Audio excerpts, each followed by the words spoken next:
Oh, did you do that? My cat's on my desk. Uh-huh. Uh-huh. There we go. Hi. Hopefully the audio's good. I'm gonna sit here, wait for a little bit.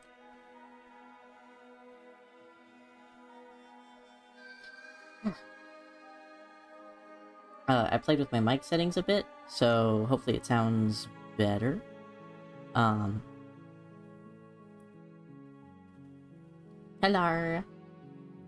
But yeah, hopefully it sounds better-ish. It's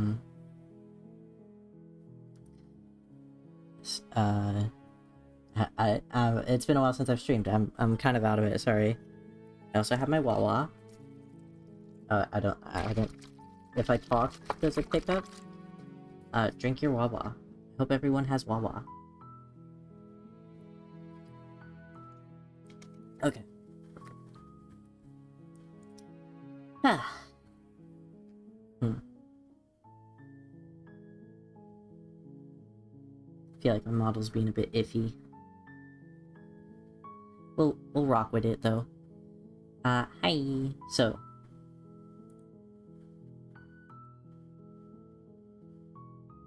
we're back in it. We're back in it, boys. I'm pretty excited. It's been a while since I picked up the game. And I've been thinking about it a lot. Last time we ended, we got the... I think it was the... So now what ending? Aww. That's my boyfriend in chat. So today I don't really have a specific ending in mind. There are just routes that I want to get to. Man, I feel like my tracking is just absolute dog shit. Let me see if I can fix that real quick. Is that gonna show up on stream though? Ah, okay, hold on.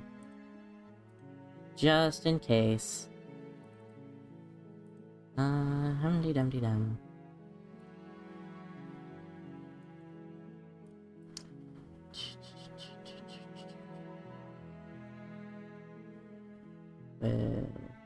Well, it's probably not gonna be here.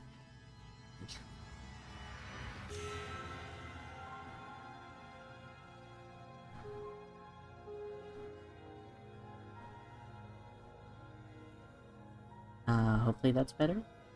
Let me pull up on OBS. Oh, I'm tiny. I feel tiny now. Hi, Critter! Hi, Critter! Here, let me get back to chatting for now. But so... as I said, tonight we're not really aiming for a specific ending. I'm just aiming for specific routes. There are some routes that I didn't get to last time that I really wanted to see. So, we're gonna try those out.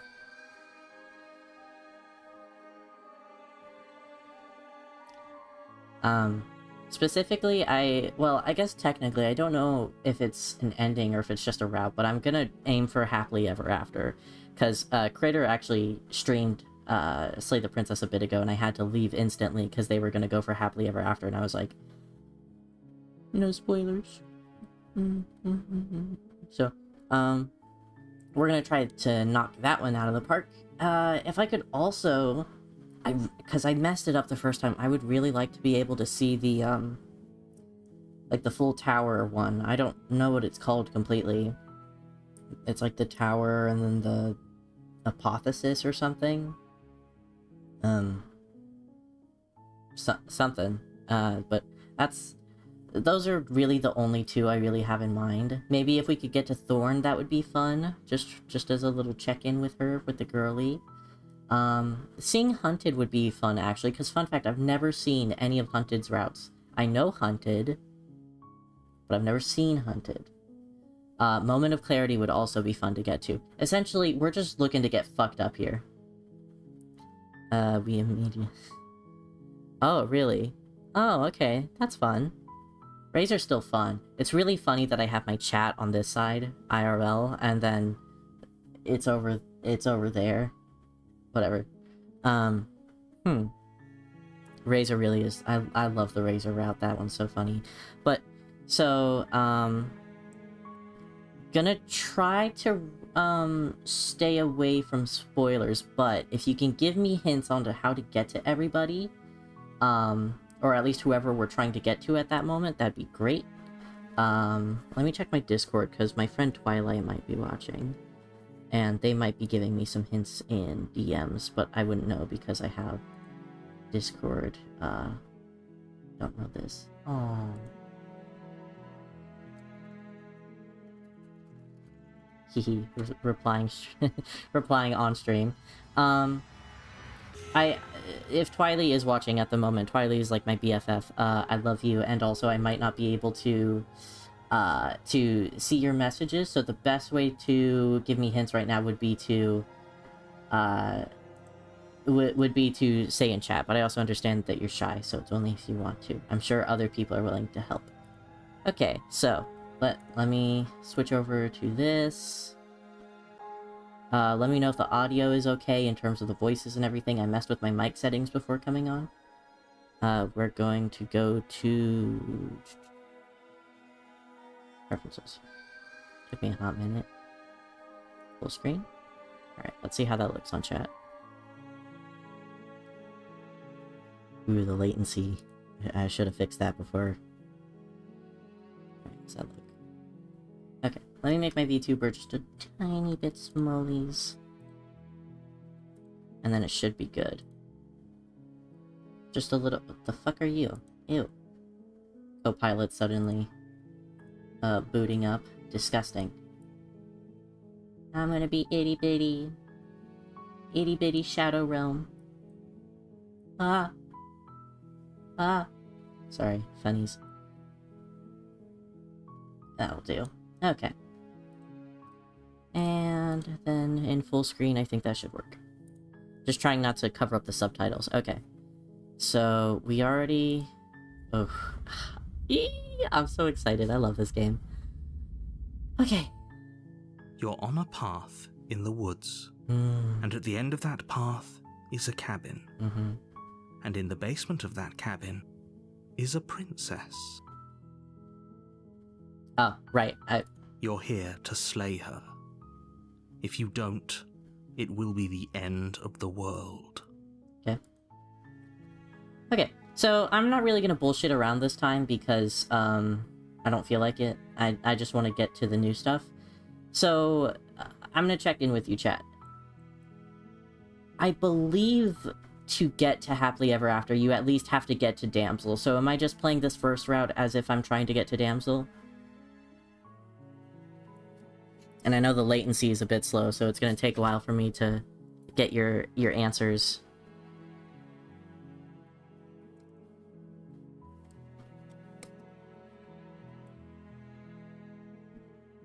Okay. So we're just trying to go for Damsel right now. Okay. Just gonna continue. You make your way up the short path to the cabin. You'll find the princess within. A warning before you go any further. She will lie, she will cheat, and she will do everything in her power to stop you from slaying her. Don't believe a word she says. We're not going to go through with this, right? Oh. She's a princess. We're supposed to save princesses, not slay them.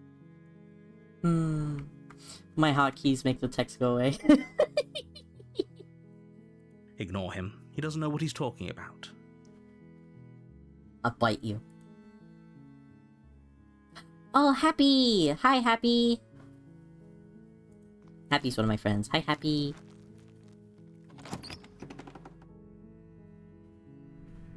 The interior of the cabin is almost entirely bare. The air is stale and musty, and the floor and walls are painted in a fine layer of dust. The only furniture of note is a plain wooden table. Perched on that table is a pristine blade. The blade is your implement. You'll need it if you want to do this right. Man... I think Jonathan Sims is such a great voice actor. I'm just like listening to... You're gonna get nerd Todd here just for a second. Just like listening to like the way he enunciates words and everything. And even though he's, like, still playing a character, which is supposed to feel, like, natural and everything, it still, despite it feeling natural, there's none of that, like, slip up or mispronunciation, because, you know, it's voice acting, and acting, like, has this sort of, like, quality of, yeah, you can believe it, but it's also got some parts of it that are supposed to be, like, you know, enhanced reality for the sake of entertainment. But he's really good. Okay. Can go in. Teehee.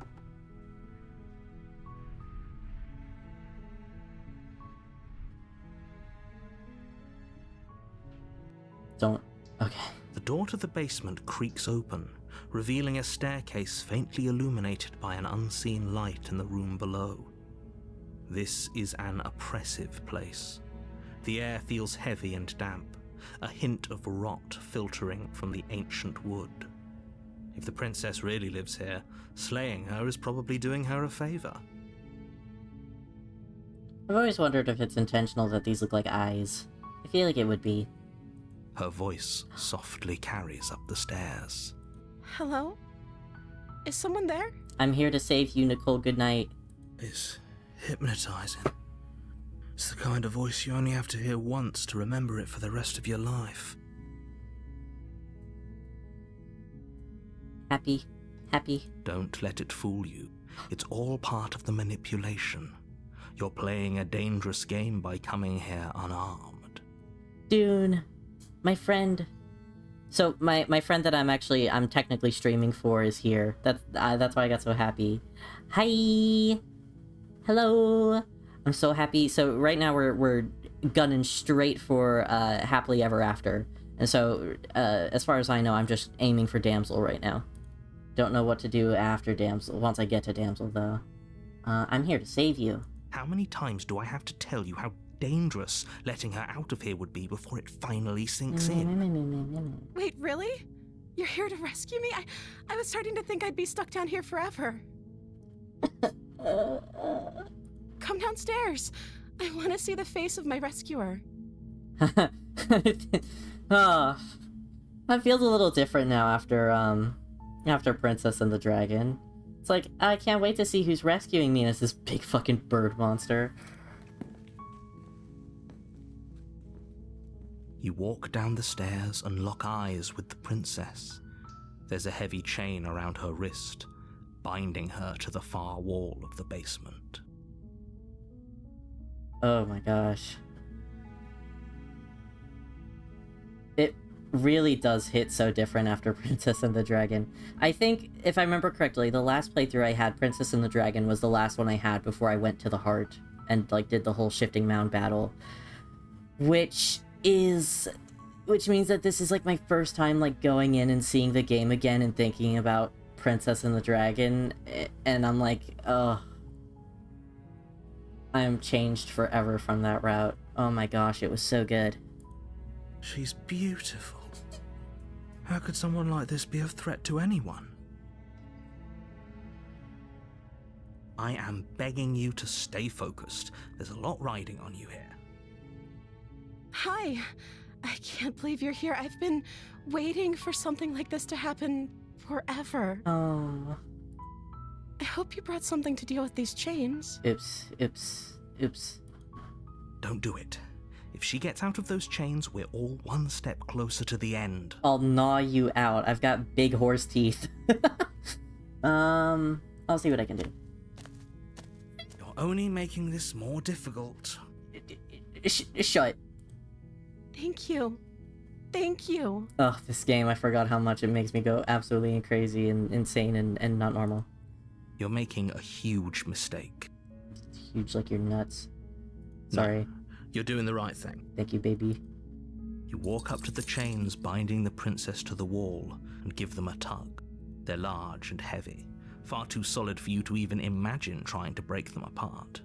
It gives you a bit more, perspective on how strong the fucking razor is.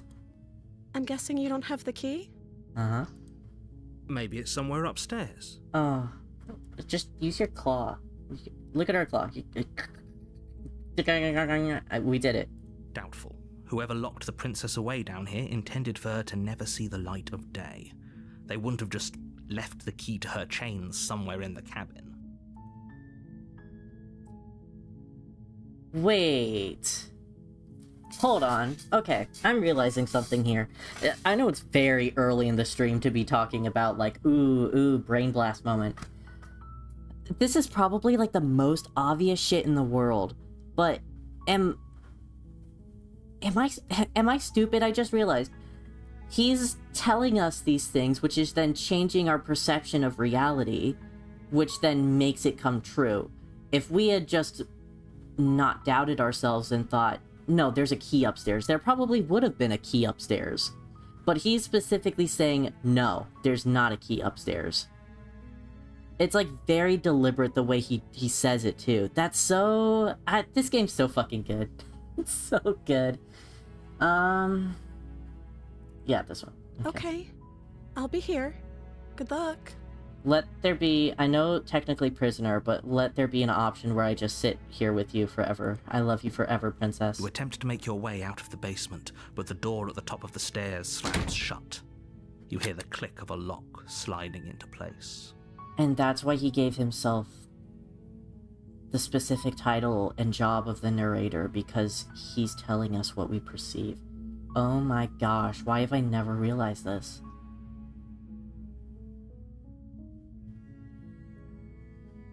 Is someone else here? I just, like... I'm like 15 minutes into the stream and I just blew my own mind. Oh my gosh. Get me out of here! Your shouts and pleas are met with silence. I'll repeat myself once again. You're here to slay the princess, and you won't leave until the task is done. Just mad 'cause your wife died. You try the door, but it's locked from the outside. Yeah, you would. Sorry, that sounds really mean. Responding to Nightmare Catalog. Narrator lore is so interesting. Underrated, TBH. You make your way to the bottom of the stairs. This would have been so much easier if you'd just taken the blade like you were supposed to. Underrated in terms of character writing, by the way. I hate him as a person, but he's incredibly well written. Easier for whom? Easier for everyone. Look at the mess you're in. I heard the door slam. They locked you down here too, didn't they? There's a slight panic rising in the princess's voice. If I could just get out of these chains, I know we could force our way out of here together. She barely hesitates before raising her arm to her mouth, her teeth tearing through her limb with the determination of a trapped wolf. As she rips her flesh from her bone, a sound comes from behind you, the clang of bouncing metal. Chat, what's her fursona? It's the blade from upstairs. You're not sure how it made its way down here, but if there's a time to strike, it's now. Or we could use it to free her. You won't like what happens if you do that. Fine. Against your better judgment, you place the blade against the ragged, self-inflicted wound on the princess's arm, just above the unyielding chain binding her to this place. It is a really interesting... Richie! Staring at Richie, I know what you are. You cut into her flesh. I think she would be a shrew or something. One of those, like... Was it a mustelid? I think they are, but like one of those like unassuming sort of like forest critters, haha critter, that's like secretly extremely ravenous, like a stoat. I don't know. The blade is sharp, and it takes little effort to crack through the bone of her arm. We're getting real chatty with this playthrough. Her limb falls to the ground, and the heavy chains follow suit. She didn't so much as utter a sound through the whole ordeal. No, she didn't. Yeah, wolf in sheep's clothing is a good one. She smiles softly as her gaze meets She's yours, blood from her wounded arm dripping rhythmically to the ground. How is she still smiling after everything? She could also It's be like a she she. isn't even Oh, bothered by what just happened. sorry, I like interacting with chat. Sorry, baby. Also, a sheep in wolf's clothing. She could be. I believe in her. Thank you. Now let's get out of here. Oh. Yes. No, we won't have any of that. The stakes are too high. You can't just let her escape into the world. No, I can't just let her escape into the world. As the princess approaches the bottom stair, your body steps forward and raises the blade. Wait, this isn't fair. You can't just do that. Watch me. What are you doing? Another one I want to get to is the cage, because I know just one line from it, which is Hiro saying, "Isn't life just like a big cage?" And I need to hear him say that. I love hearing the hero be a dork. I need routes with dork hero, including the point in the Razor when he said, "I'd like to see a bird." Sorry. Anyways. Yeah. Stop that. Something's come over you, hasn't it? You know you don't have to do this, right? Your body lunges forward, the blade held low, ready to sink into her heart. It still gets me. But the princess dodges, stumbling back against the wall before the blade has a chance to connect. Stop it. Stop trying to resist me. I'm trying to get you out of here alive. Out of curiosity, I'm not going to do it because I really want to get to HEA, but what happens if you do, like, just turn back on damsel route at this point? Just out of curiosity. The blade! Move the blade! I mean, I guess I could do that myself, but... As I've your got body goals. remains frozen in stubborn resistance, the princess takes a cautious step forward. We both know this isn't you. She nervously reaches towards you and takes the blade from your infuriatingly rigid hands. What are you doing? I love the shape of the hands, of long, quiet hands. So pretty. I'm sorry. I'll try to be quick. Hey. She plunges it into your chest, tearing through flesh and sinew. It is agony. But you aren't dead yet. Oh no! I'm so sorry. Stay strong. We can tough it out until it's done. For her sake. For her sake? Don't you start pretending that dying a painful death is some sort of heroic gesture. The two of you have literally doomed everyone. Whatever. She sinks the blade into your chest again and again and again, and you feel every inch of burning pain that slices its way into your body. I'm sorry. She's trying. She doesn't know how to use a knife, does she? She's trying. Apparently not, though it doesn't matter how sloppy her blade work is, does it? A stab wound is still a stab wound, and it won't be long before you bleed out. I'm so sorry. With one last thrust of the knife, your legs give out beneath you. You collapse to the floor, your blood pooling around you, your limbs unresponsive. The princess stares down at your ruined chest as tears carve rivulets of pink down her blood-spattered cheeks. It can't just end like this, right? Oh, that's rich coming from you. As much as I'd prefer for things to have gone differently, I can't deny the reality of what's happened. Everything goes oops, dark. sorry. And you die. I'm just very excited. I love damsel. I love damsel so much. You're on a path in the woods, and at the end of that path Joy and is a Lindsay, cabin. baby. And in the basement of that cabin is a princess. You're here to slay her. If you don't, it will be the end of the world. Yeah, I guess that does make sense that the blade would be so big compared to her, since we are so fucking enormous. And it just looks like a normal blade in our hand. Okay, so, real quick. I'm gonna give a few fun little facts. I don't think that anyone in the stream who is watching this doesn't already know this, I'm the number one hero kisser ever. That's me. I'm the number one hero kisser. And I have this weird thing where, like, if someone else ships other hero ships, I'm not going to tell you what to do. You have fun. You have fun, joy and whimsy, etc. I just personally don't, because I'm the person who's kissing him. However, there are a few... Dude saying not for real. There are a few exceptions to this, including the first princess, the chapter 1 princess, Thorn, Damsel.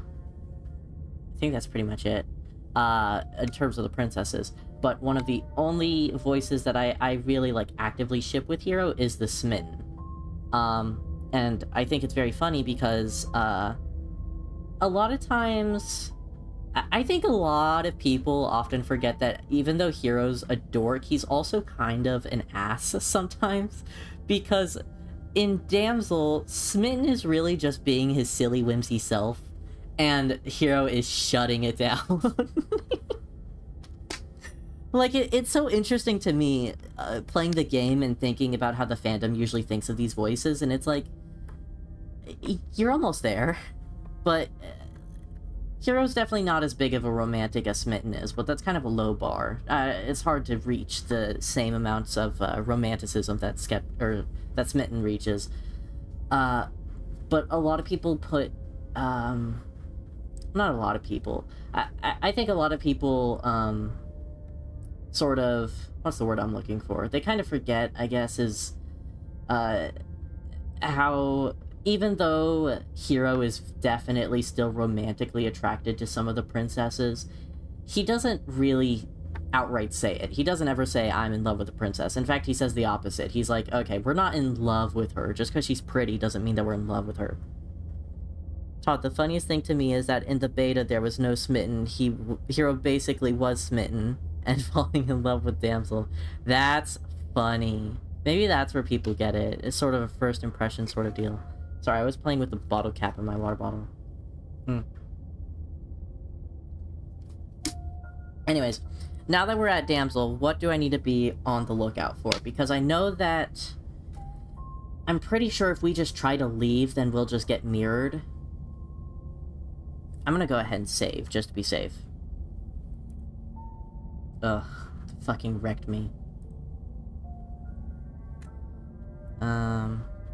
Burned Bridges is also really good. Burned Bridges is my beloved.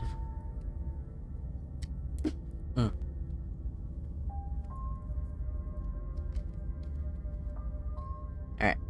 I'm gonna be listening to Dune's, thingy. And I know there's a bunch of stuff here, but, personally I just want to get to the route. Sorry, guys. You can do some deconstructed Damsel if you want, not all the way, but you do need to start... You do need to start leaving. Okay, so start leaving the cabin, but don't actually. Everything up until that point is pretty normal. I don't remember the exact prompt you get after leaving the basement. One-sided burnt bridges is a pretty banger idea. Yeah, okay. Just gonna proceed. A warning before you go any further. She will lie, she will cheat, and she will do everything in her power to stop you from slaying her. Don't believe a word she says. If only you knew what you did to us, you villain. I miss this guy. Excuse me? Forget he said anything. Oh, like, he's such a hater. I love it. But he is a villain.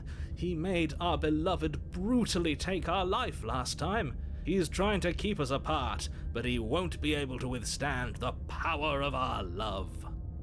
I don't know if my friend Alex is watching this, but if he is, this guy is you.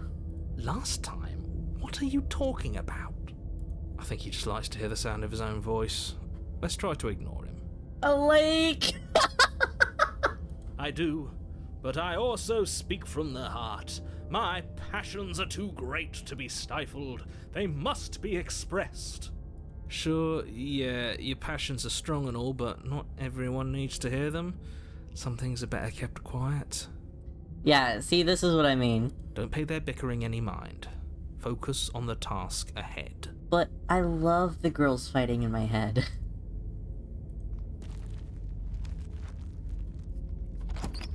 I forgot that's the thing I did in the first stream. I acted like I was walking up. The interior of the cabin is clean and elegant, its stone walls draped in fine-threaded tapestries, a prison befitting a royal prisoner. The only furniture of note is an ornate wooden table with a pristine blade perched on its edge. I wonder why specifically a mirror for the imagery. I know that the narrator is like shards of it and everything, and it's supposed to be like pieces of glass and such. Also, the OST here fucks. But I wonder why specifically a mirror. Probably because of self-reflection and all that. And, foils being reflections of each other, like some sort of way. Anyways. Oh, hi, Knight! The blade is your implement. You'll need it if you want to do this right. Fuck you. The door to the basement creaks open, revealing an intricate stairwell. Gold-trimmed carpet glimmers in the light of the torches positioned along the walls. The basement almost seems welcoming in the dim firelight. I really love Damsel's soundtrack. But it's still a stone basement. If the princess lives here, slaying her is probably doing her a favor. This is so Parasite-coded, just the sight. A soft voice carries up the stairs. Hello? Is someone there? Ma'am. Her voice. It's somehow even more beautiful than last time. I think we're in love. Okay, I'm with you that we should be doing whatever we can to save her, but saying we're in love is a bit much, don't you think? See, he's a hater. He's a bit of a hater. We don't even know the princess. We can still do right by her without all this fawning. That's such an interesting thing to me, always.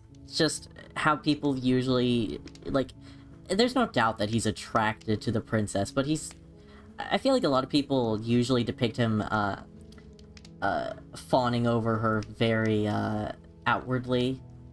I think it would only be in a committed relationship that he would ever actually, like, consider PDA, and even then I think that it would be pretty refrained.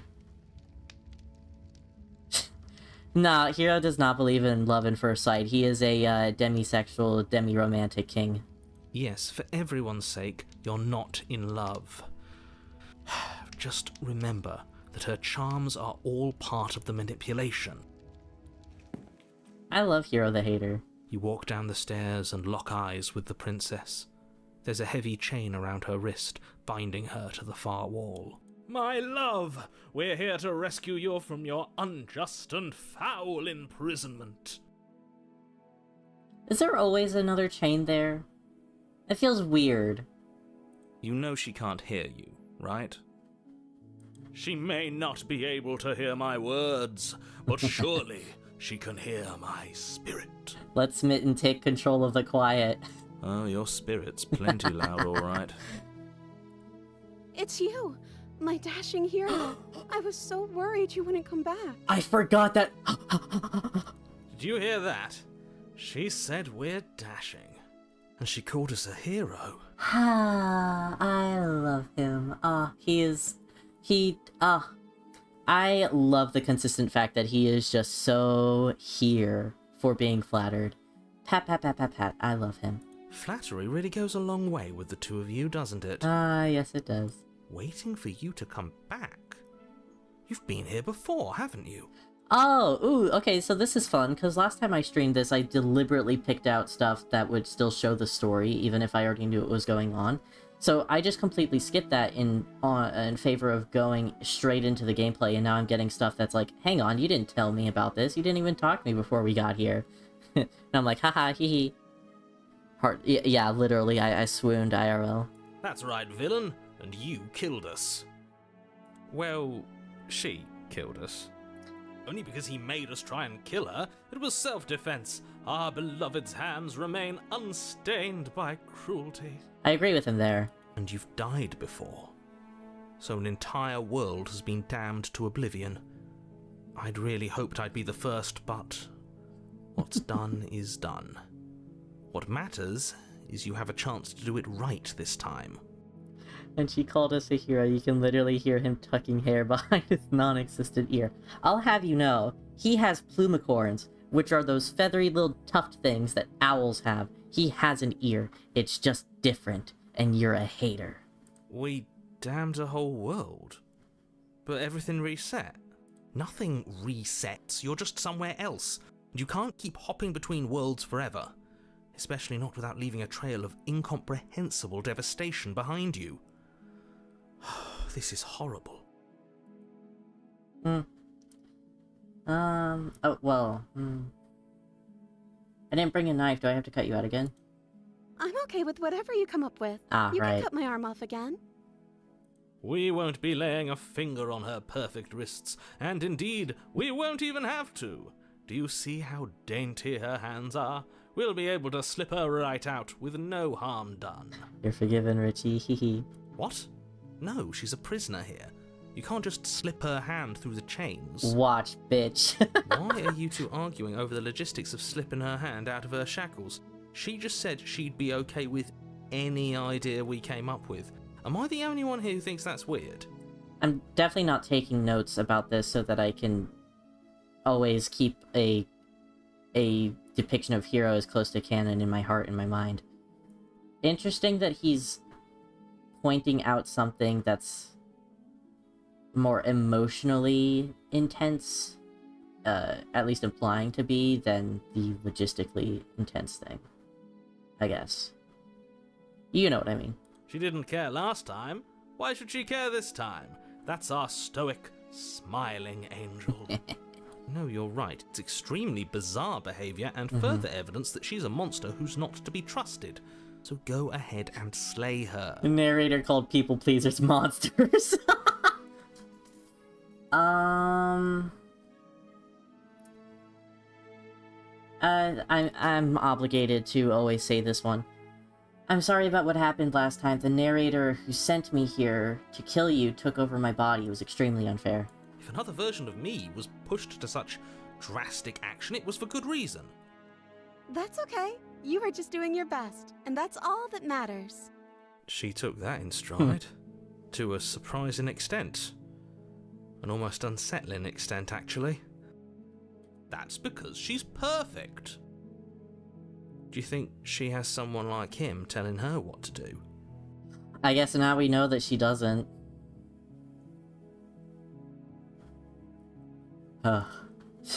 Just recalling that rap makes me really emotional. She doesn't.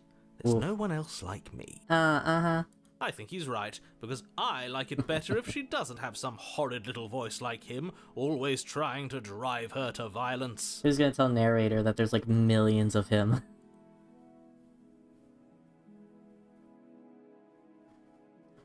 I'm very excited to see what the route's gonna bring.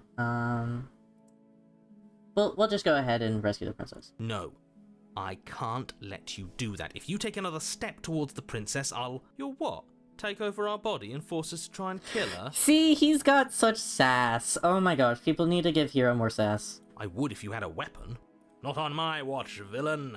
My passions contain titanic depths, and if you try anything that might harm our dearest, I will end our life without a second thought.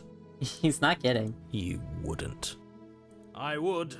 I'd listen to him if I were you. Yeah. He has a lot of strong feelings. And doesn't the world end if we don't stop her? He's such a little shit. I love him. You approach the princess and gingerly slide her hand from her bindings. That shouldn't have worked. I'll be damned. We're doomed. Yeah. Oh, love the parallax here. With her dress and everything. It's so interesting. I really like it. I do this thing wherever I go into media and there's like 2D art, I'm always thinking to myself, I wonder how they did that and everything, and just like thinking about the thought process behind the choices they make. Anyways, I really like how literally, like, he says gingerly and it fucking means it. Like, this is dainty. I can't believe it. But I guess I have to. I'm so sorry. I keep like stopping the game to talk about stuff, and then there's like Dune and Critter like vibrating in the corner, like, and I'm like, art. I told you, there's no life more worth living than that of a true believer. Amen. I'm free, and you're not trying to kill me this time. Thank you. Thank you so much. Uh-huh. The princess jumps up and smothers you in a joyful embrace. Ugh. Eat shit. If only you had a weapon, one slip of the wrist and your pristine blade would be buried in her back and everyone out there would be saved. Luckily for Mr. Romance, we don't have a weapon. Why do you sound sad about that? I thought you wanted to help her, bro. Who needs a weapon when we have the power of love on our side? She's so real for that. What do we do now? Okay. Alright, chat. So, Dune said we can do a bit of deconstruction, but we try to leave the basement. I'm gonna do a save real quick.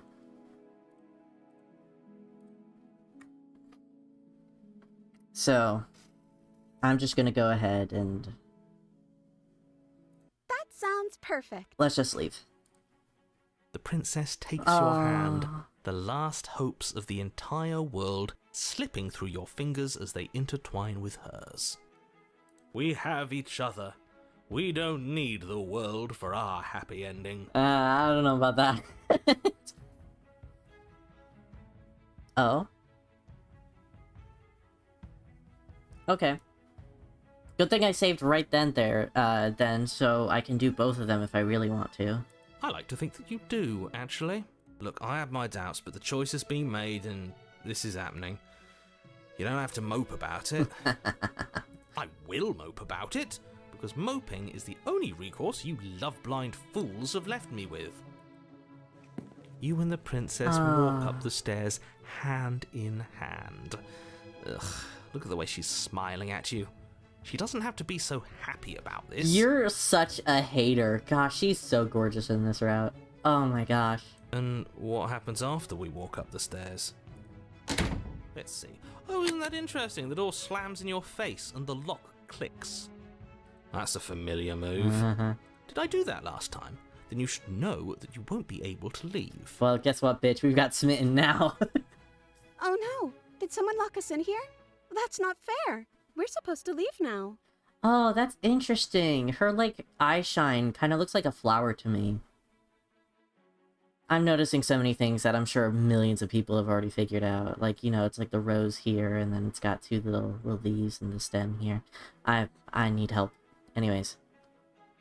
Hello! Gosh, I wonder how different this game would be if Smitten was just in every chapter. She's right. It isn't fair.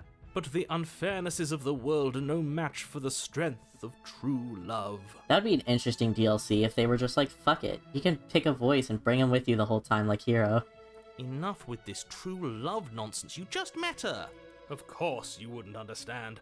Our passions run deeper than anything you have ever known. Are you listening to this? You don't have to go along with the every whim of that delusional voice. I'm just along for the ride at this point. That's my boy. Okay. No. We can open it if we try together. Okay. Yeah, let's do it. Let's... Oops, all smitten. Like a pair of teenagers in love, you and the princess place your hands on the door. Together. Blech.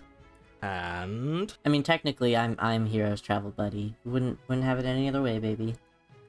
the lock clicks, and the door creaks open. Are you kidding me? I told you our love was insurmountable. Amen.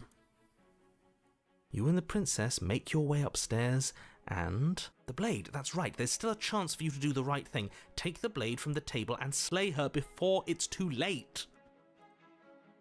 I'm not doing that. You're enjoying this, aren't you? You're taking every opportunity you can to draw out the end of the world and make me suffer. I hate you. It's mutual. You know, if her walking out that door is really going to end the world, can't we all just stay here? Huh. Seems like an easy win for everyone. Okay, that feels new. Let me do another save, just real quick. That's not how this works. Oh, you're just a hater. Yes, what he said. That's not how this works. Obviously, we have to leave with her. It's our happy ending. That's really interesting, because I can tell right now that this... I'm, like, so sure that this is a pristine cut thing that's happening right now. Because Smitten's audio, both in the acting and the quality, sound drastically different from how they were just a second ago. Oh, yeah, okay, yeah, people are starting to... Okay, here we go. Does it matter which one I go to? Do I go out the door, or do I stay here?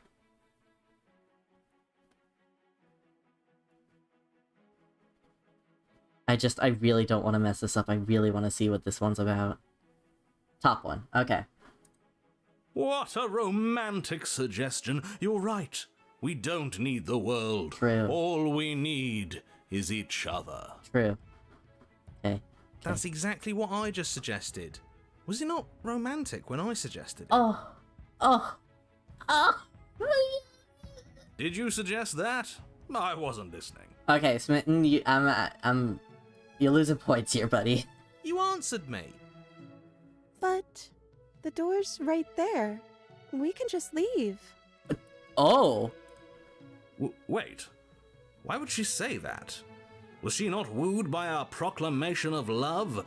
Are we not enough for her? Whoa, Smitten, whoa. She's not wooed by you because staying here and building a life together isn't a solution. It isn't anything. It's a non-answer. It can't be done.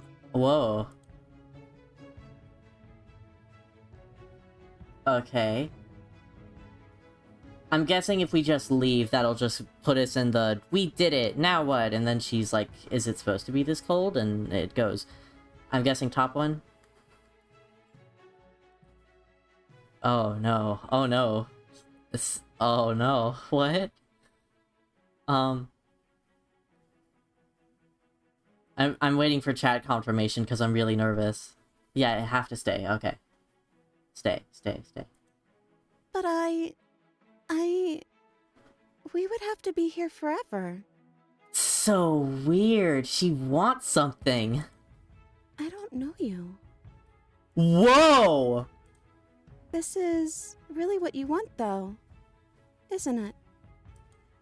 Her eyes dart uncomfortably to the corners of the room. Whoa. Whoa. I guess we could do that. No. She doesn't seem happy about this. But she can't be unhappy about staying with us.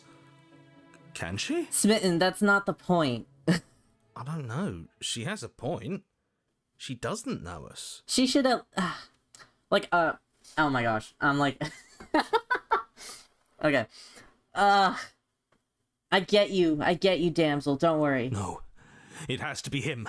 It has to be this place. If we just made these walls more fitting for a princess, if we just say the right things, if we just showed her the contents of our heart, that was probably really loud. She'd be happy here. This is why people keep showing him, like, ripping open his chest. Okay. I was wondering why people kept drawing that. As the voice thinks its thought, Oh, your hands no, raise, damsel. fingers pointing towards your chest, and then... What? No, you absolutely do not do that. Oh, but I do. Smitten? What? What is he doing? No.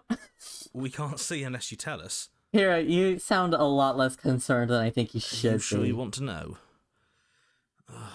I suppose I can't stall forever. Chat's going so crazy. You plunge your nails into your chest, digging deep, grasping for a handhold. And you find it, your fingers curling around your ribs. Oh no! What are you doing? No. Are you okay? You can't do that and be okay. Time out. He should not be allowed to do that. He's not the decider. Whoa. Holy shit, this road's crazy. And yet, it's done, isn't it? I have never heard them say the decider outside of Princess and the Dragon, and that route wrecked me, so I'm really scared now. It will be Oh. soon. You yank violently, your bones cracking with wet pops as you pull yourself apart inch by painful inch. Your exposed heart, framed by jagged ribs, thumps rhythmically in your raw, bloodied chest. The loosened threads of your body unfurling to cover the surface of the room. Whoa. Threads. Interesting, I mean, I guess. Don't mind my sacrifice. It's a fair price to pay to give her everything she doesn't know she wants. Okay, Smitten, you are falling deep down the rankings right now, boyo. Oh, I see. Uh. You're trying to tell me something. She's cool with this? It's beautiful. What? She's cool? Princess, mesmerized, reaches towards your beating heart, and then everything goes dark and we die? Yes. Hey, we made it. Okay. Whoa. You're on a path in the woods. Mate, we're clearly already in the cabin.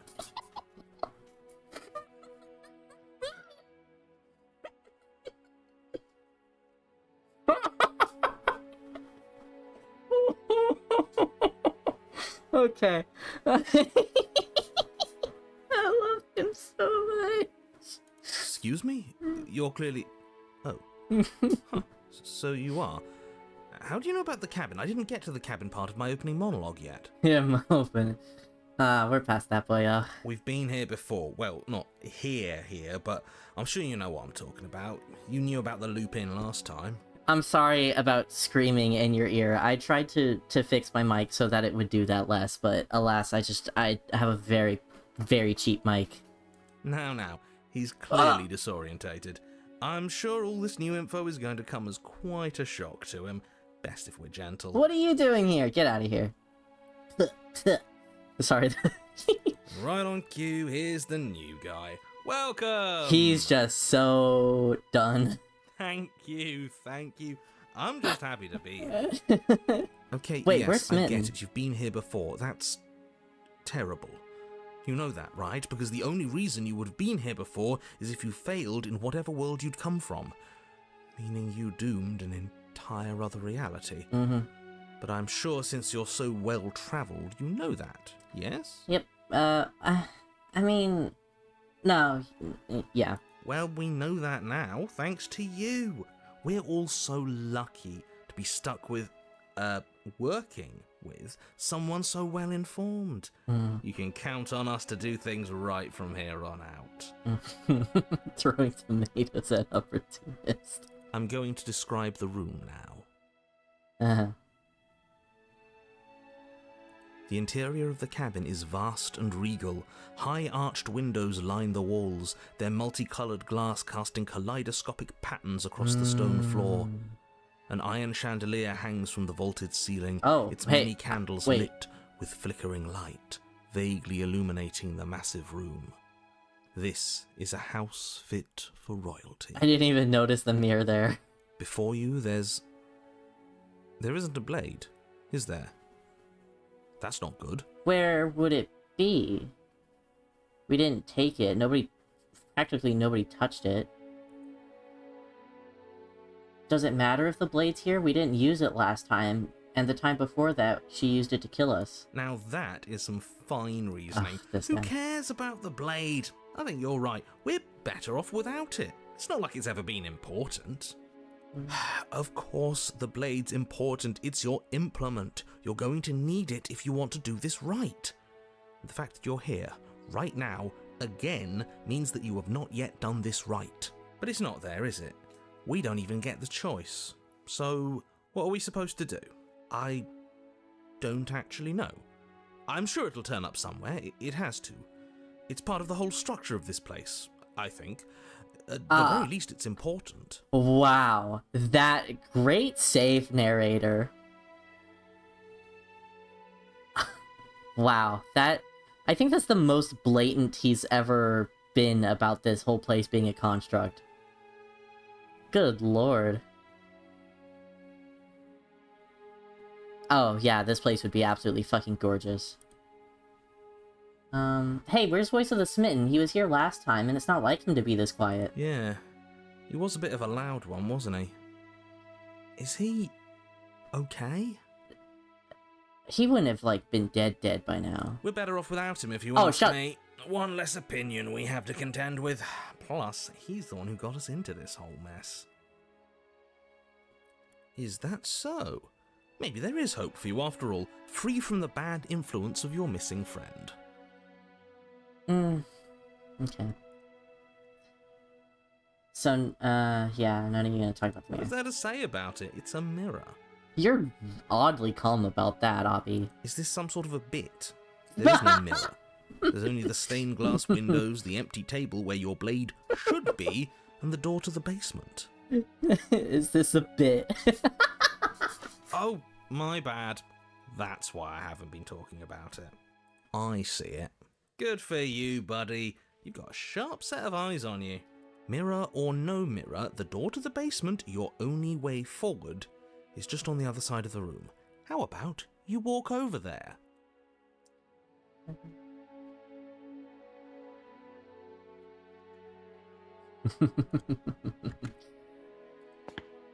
As you foolishly turn to leave the cabin and abandon the world to its ruination, you're... Oh, isn't that convenient? As you turn around, you're faced with a solid wall. There isn't a way out. It would appear that you're stuck here until you find a resolution to our princess problem. But is it? That Always solid. is convenient. Look at us crossing off a whole avenue of exploration. Figuring out the rest of this is going to be so much easier now that we only have one way left to go. You know, I'm starting to like you. Oh, if I ever needed more of a reason to dislike Oppie / lighthearted. Because he's blowing smoke up your ass. Oh! Oh my gosh, the girls are relentless! Because he's being reasonable. Oh my gosh! Look, it doesn't matter who put that wall there, because it's there. The only thing for you to do now is find the princess and, ideally, find your weapon while you're at it. Oh my gosh, I With can't nowhere believe to that go happened. but forward, you turn back around, leaving the non-existent exit behind you. You cross the room, stopping just in front of the door to the basement. What is this about that supposed mirror? Just reach forward and fumble around a bit. I'm sure you'll find the handle. Well, shall we have a look at ourselves? Yes. You reach forward, your hand instinctively wrapping around the handle. It's gone. I'm just glad we can all agree on a shared reality. Yeah, okay. He does make me laugh. Oppie's a funny boy. And then you push the door open. Marvellous. We can proceed. Tail wagging. It would seem that the Ooh. stairs to the basement don't lead to a basement It's at all. up. Rather, they go up. They're draped in fine carpet, too, one that feels pleasantly soft against your feet. That's... If the princess lives here, slaying her would probably... No. No, that doesn't work here at all. This place is nice. It's fancy, even. I have to say, whatever you did in your previous lives, I deeply dislike how much it's thrown me off my rhythm. That's another interesting thing.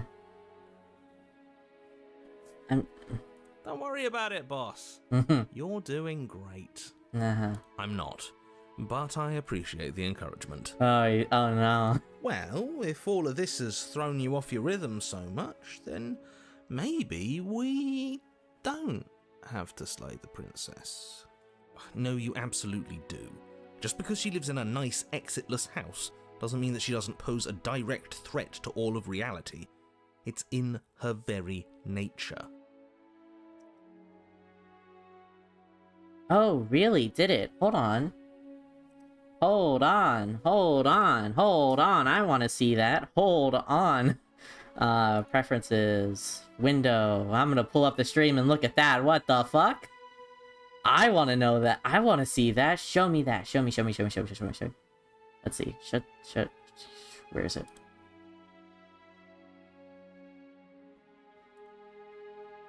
I want to see this. I want to see this. Nope, nope, nope. I'm gonna get there.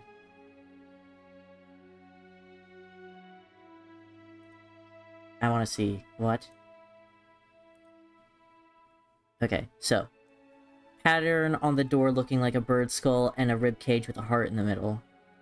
Heart. Oh my goodness. That's fucking awesome. Wait. Let me back up. Maybe I can see the door better. No, because the mirror's in the way. That's really cool. I know, I'm sorry. I keep delaying it. Okay. Full screen. Anyways. Her voice, gentle and warm with an undercurrent of fatigue, rolls down the stairs. You're home. Dinner's ready.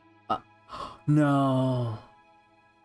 As much as I desperately want to know what happened last time, we are not going to examine it. The more we think, the worse this gets. Why are you so on edge? This is much nicer than what we're used to. I'd like to have dinner. Dinner sounds nice. How hungry do you think all the voices are? Gotta say, I'm with him on this one, boss. When have nice things ever been a problem? Who's gonna tell him? That is the problem. This isn't supposed to be nice, and she's supposed to be a prisoner. I need to stop talking. I need to stop talking. Just go upstairs, okay? Okay. There's so many things here that are so interesting. The fact that he says, like, obviously, like, he has a script. It's very easy to imagine that the narrator just has a script. He has the script to the whole... How hungry. He has a script to the whole game and all the interactions and stuff. That is a pretty... I think everyone in the fandom kind of agrees on that, based on how we all draw him, like, holding a script if we ever personalize him. Sorry, Dune, you're getting Ramble Todd before you get to see the princess. Heart emoji. But... I wonder... Because he says that the script would usually call for slaying her would do her a favor in this place. So why didn't the script change this time to fit?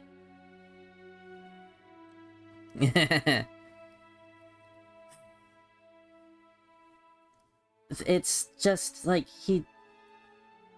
the script didn't change, apparently, from saying that slaying her would be a favor. But also the fact that this is up.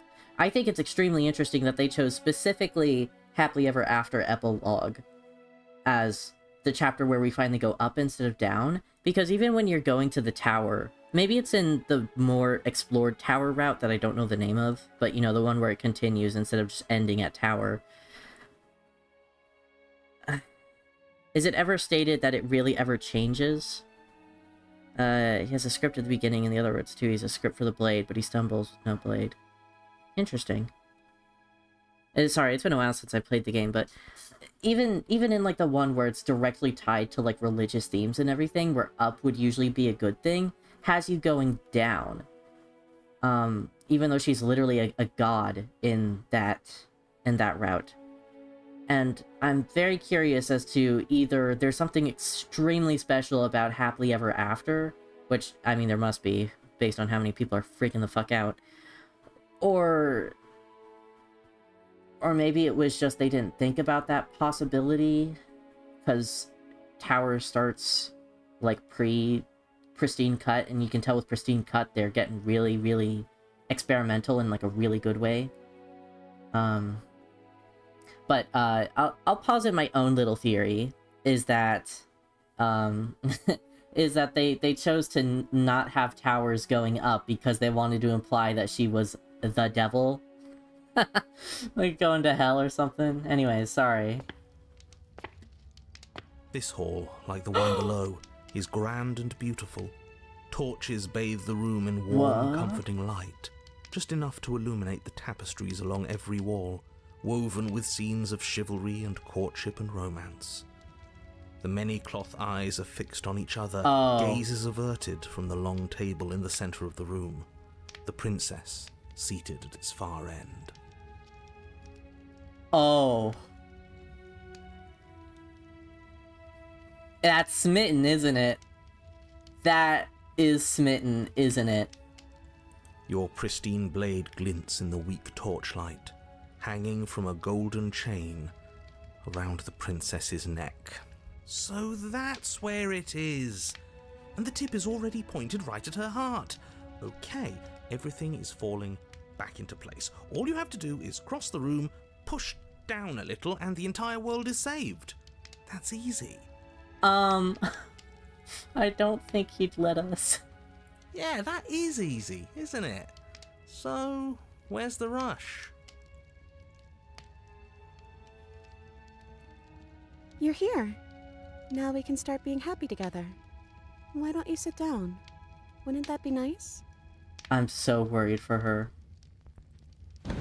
As the words leave her mouth, the torches flare and a chair swings in from behind, knocking your legs out from under you. You're forcibly seated at the head of the table. Oh, okay, those are the chair arms. I thought that those were our legs. I was like, what happened? Isn't that better? It is better, right? So worried for her. No. Okay, I'm just gonna. What is this place? It's our happy ending, just like you asked for. It's everything we're supposed to have ever wanted. What are we supposed to do now? Oh, right, dinner. I'd totally forgotten about it. It's fine. Where's the kitchen? The flames burn bright and a shadow dives across the table. In its wake, it leaves a feast. Smitten. Go ahead and dig in. I'm sure you're hungry. Are you not? Am I ever? And look at this spread. It's a feast fit for a king. I'm so worried for her. Yeah. And after everything we've been through, we could use a break. I love you so much, but I don't. I'm like holding him back. I'm like, get behind me. Get behind me. More than that, we deserve a break. I'm so concerned. Oh gosh.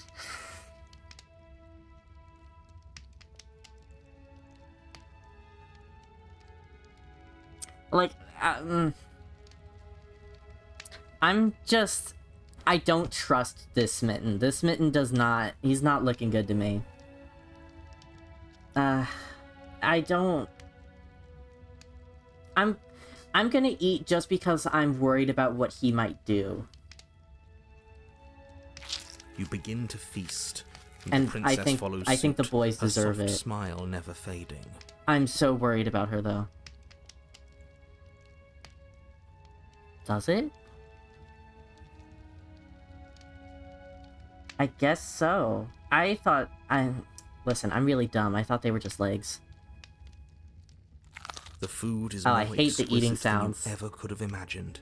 You sample countless otherworldly dishes, sauces and bread and hearty stews whose tastes dance across your tongue. Please, no more eating sounds, though. I really hate eating sounds. You tear Stop! hunks of meat practically melting from the bone, juicy and tender, So, and bursting like, with freaked flavors you out. could scarcely begin to describe. Your cup fills itself again and again with a flowery nectar so sweet it tastes like glimmering jewels. Okay. I would be really funny if narrator got jealous. Like, damn, I never got lunch break. This really is perfect, isn't it? Yeah, it would be if, it's no one else concerned. It is the best meal you've ever had. It's 100% poisoned, I Then swear. it's over. And you're just as hungry as when you began. Wasn't that perfect? We should do it again. The shadow washes No. across the table, No, clearing no. and replating. The feast is once again laid before you. And there's just a knife in the bird. The food is No, good. not again. Oh my gosh, You I tear hate eating into sounds so golden, bad. crispy flesh, dab at the slurry of aromatic sauces on your plate with thick crusted bread, sip your goblet of sparkling gems. But you've done this already. What is your intention here, Smith? A good meal is still a good meal, and we didn't even have to clear the dishes. I'm happy. And then it's over, and you're just as hungry as when you began. You're still hungry too. right? I know this wasn't as good as it was last time, but we just have to do it again. That's all. It'll be perfect if we just do it again. What? So the shadow sweeps over the table, clearing the old and laying out the new. And so you do it again. Everyone is just sending smile emojis. What the fuck? The meat is fine. Oh my gosh, stop. The bread is fine. You sample the side dishes and they're fine too. You finish your goblet, the liquid within no longer glimmering on your palate, instead leaving your mouth coated in a tacky film. You put it down and it fills again. You do not drink more. Well, food is food, isn't it? Can't always be amazing. What matters is that we don't have to make it. Getting other people to do the hard work always improves the taste. You are such a CEO. Does it? Because it seems like the taste is getting worse, and we haven't had to so much as lift a finger. Regardless of quality, it's over again, and you're just as hungry as when you began. Again. Why? No, something was wrong that time. But maybe I was just tasting it wrong.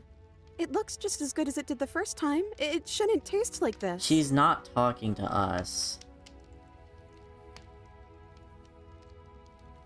Something was wrong that time.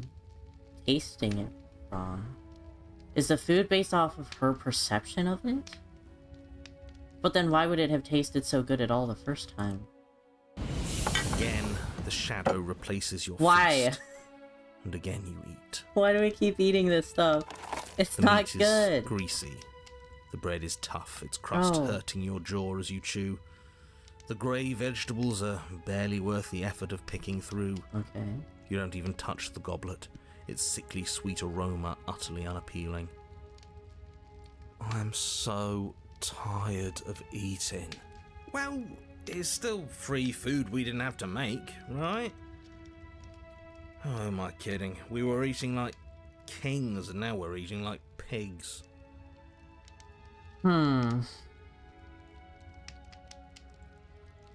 At least you still have the memory of how good it was the first time, right? Yeah, that's selling it for me. This feast is a metaphor. Easy. Very easy to read. I'm so tired of this. Yeah. As the words leave her mouth, one of the torches on the wall sputters and then goes out entirely. What just happened? Did I do something wrong?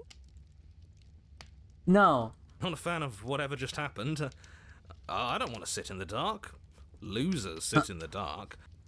I want to sit in a brightly lit, spacious room where we can see our beautiful, queenly wife. Why are you assuming that she's our wife? As if in response to the dousing of their brother, the other three torches blaze brighter, their flames licking at the walls. Their shadows deepen, dancing angrily across the stone. I'm suddenly very aware, hyper aware of how close these torches are to tapestries. This is really, I'm really on edge. Oh, no, she didn't. I don't think you did anything wrong. I think you just said something you wanted to say. No, I'm not doing that now. No. But it was wrong. No. I took away a piece of our light. I'm not supposed to do that. I don't want him to be upset with me. Yeah, I know who it is. But it's just a torch. Don't worry about it. We still have plenty of light. Yeah. We just have to keep the rest lit, and everything will be okay. The princess's eyes dart to the floor. We should do something fun. Wouldn't that be nice? What if we played a game? Yes, I love games. I'm going to them. He's a gamer. Yeah, that's exactly what we should do. The flames roar and the shadow comes dancing across the table. It leaves behind an intricate game. Its pieces elegant and beautiful and enticing, its simple rules already apparent, even with little explanation. Okay. We can probably work together to figure this out as we go. That sounds like a lot of fun, right? Great, we don't even have a rule book. That means we can make up as many rules as we want. And we will. Don't worry, I am excellent at cheating. She'll never suspect a thing. Okay. My friends who know Cat, can you clip that moment and just send it to them and be like, this who you kiss? You for real? Anyways. I don't think it really matters. This all kind of feels like we're just filling time, you know? Yeah, What, you don't want to win?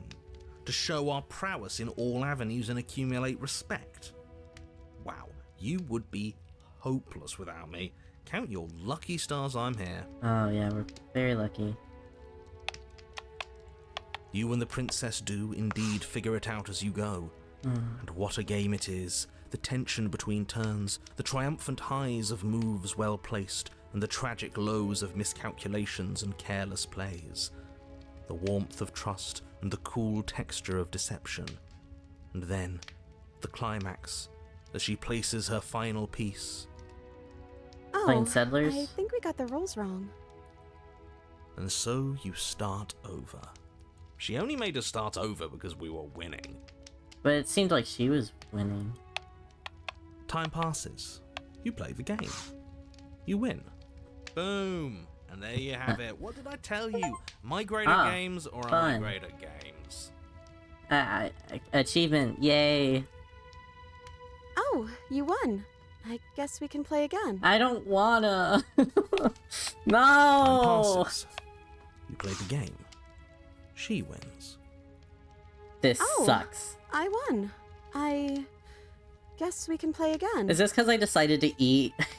I didn't immediately call bullshit. I probably should have just stood up or something. There is a long pause, and the board does not reset. Oh. This isn't fun anymore, is it? You don't need me to tell you that it isn't. Oh.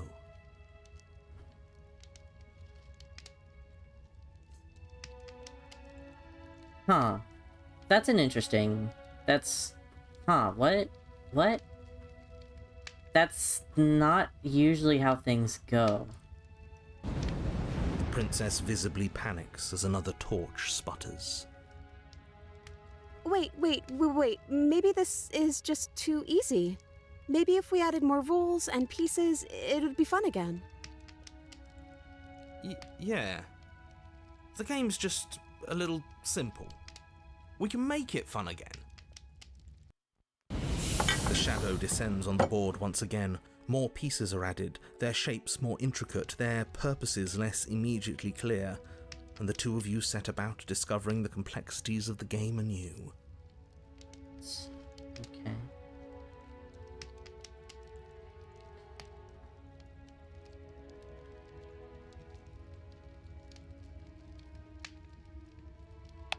And so you do. And it is fun again. In fact, it's almost as fun as the first time you played, and the sputtering torch roars back to life. You recall what happens at the end of Chapter 1 that route, right? I mean, you have to get Spectre, which is just going in and killing her outright, and then you kill yourself.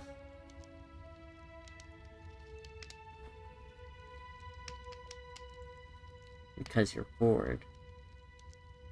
Oh no. Oh no. Oh no. Oh no. But then you get used to the additions, and the feeling starts to fade. A creeping numbness settling in over the board. After saying that, I'm not gonna look at chat anymore, just in case there's spoilers. More pieces are added. But, oh no. The feelings flare. The feelings fade. The princess suggests new rules. A glimmer of what could have been excitement flits through your mind, quickly vanishing as the game progresses. Your pieces advance in an ever-increasing slog to their destination. Winning and losing become nothing but ends, and even the end becomes nothing as you roll over into a new game, the board resetting as many times as you can finish, till finally... I'm out of ideas. I'm actually out of ideas this time. I don't think I can play anymore. Okay. That's a loaded piece of dialogue. As the words leave the princess's mouth, another torch goes out. Again, the remaining flames burn brighter, and the shadow dances faster. I'm happy. I promise. We're both so happy here. You don't have to be upset. This is... awful. Holy shit. Isn't it great that we're all having such a lovely time together? Offie, can you We shut just the have fuck to up? Stay positive and realize how happy we are. Then all of those lights will stay on and keep showing us all the cool stuff we have. Okay, so he has a fear of the dark. I'm just gonna say that outright. He has a nightlight in his room. That's not shade, by the way. I have a nightlight in my room, but oh... Yeah, sure. No, Hero, you have to do something, please. I know your whole thing is that you're usually pretty passive. Please. I know who that is. Are you actually happy here? The princess starts to hyperventilate, her quick breaths punctuating the uncomfortable silence between you.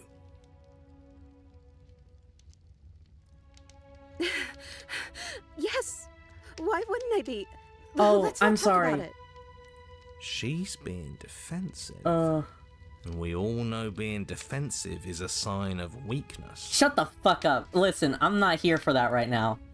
I'm so sorry if Kat watches this later and is like, that's my little guy you're talking to. I'm sorry, but I'm really worried about her right now.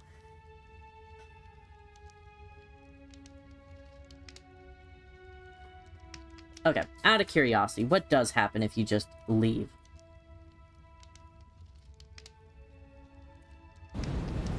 But as you attempt to get up, okay. the torches flare and shadowed hands pin your wrists to the arms of your too comfortable seat. There will be no getting up. There will be no attempts to slay her. At least not for now. Okay. I can't get up, something's holding me down. The princess smiles nervously. Oh, yeah. Don't worry about it. That's just how it works here. We don't have to go anywhere anymore. We have everything we need. He just wants us to be happy. You need to tell me the truth. You need to tell me how you really feel. I don't feel anything. The third torch sputters out. The princess's shadow dances furiously against the far wall. It is not her shadow. Please don't call it her shadow. There's just one left. What's going to happen when it goes out? I will be here for you.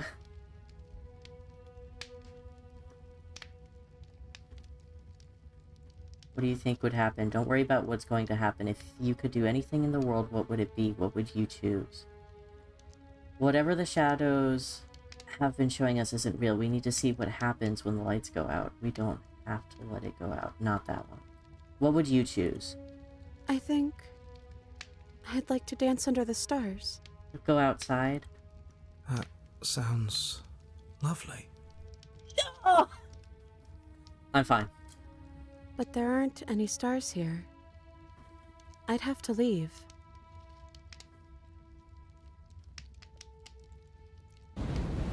As she says that, the shadow rushes forward and tightens its grip on her wrists. You get the fuck out of here, Smitten. I'm not happy here. I don't think I ever was. Say it louder. The princess sobs, burying her face in her hands as the final torch blows out.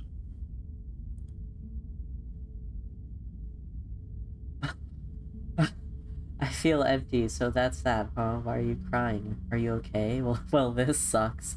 You can open your eyes. I'm still here, you know. Nothing's changed. We're just sitting in the dark. I'm sorry. I feel like all of this is my fault. Who the fuck is choosing that one? Unrelated. No. Ah, how fucked would it be? I don't want to, but I really want to find out what happens if you do. Oh my gosh. Fuck it. Are you sure you want to do that? Okay, whoa. You're sending us some real mixed signals, boss. I suppose I am. I'm just worried that I might have made a terrible mistake. Holy shit! Terrible mistake? Isn't she supposed to end the entire world? Yes, and that hasn't changed. I'm just not sure the world I want is worth it. Holy fuck. But how can a saved world ever be worse than one that's gone? See, that's exactly what I thought. Think what you will. I'm only here to guide you. You're the one who makes the decisions. Well, well, looks like there's nobody around who can tell us what to do anymore. First the shadows got blown out, now even the big shot narrator man is having doubts. We don't need to waste our time slaying her. We've clearly won.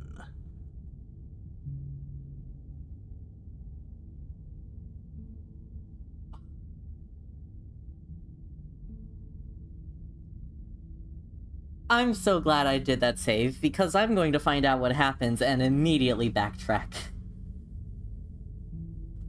I know what I decided to do. Oh. The princess doesn't try to flee as you cross the room, murderous intent settling into your eyes. I'm so sorry. All she does is stand to face you. Oh, what is Smitten gonna do, though?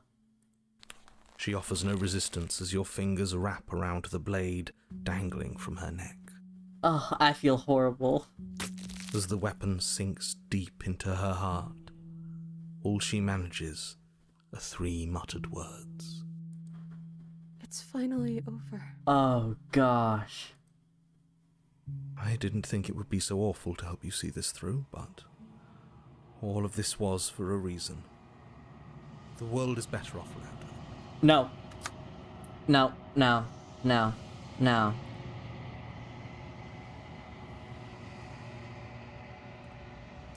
I'm never hearing that again. No.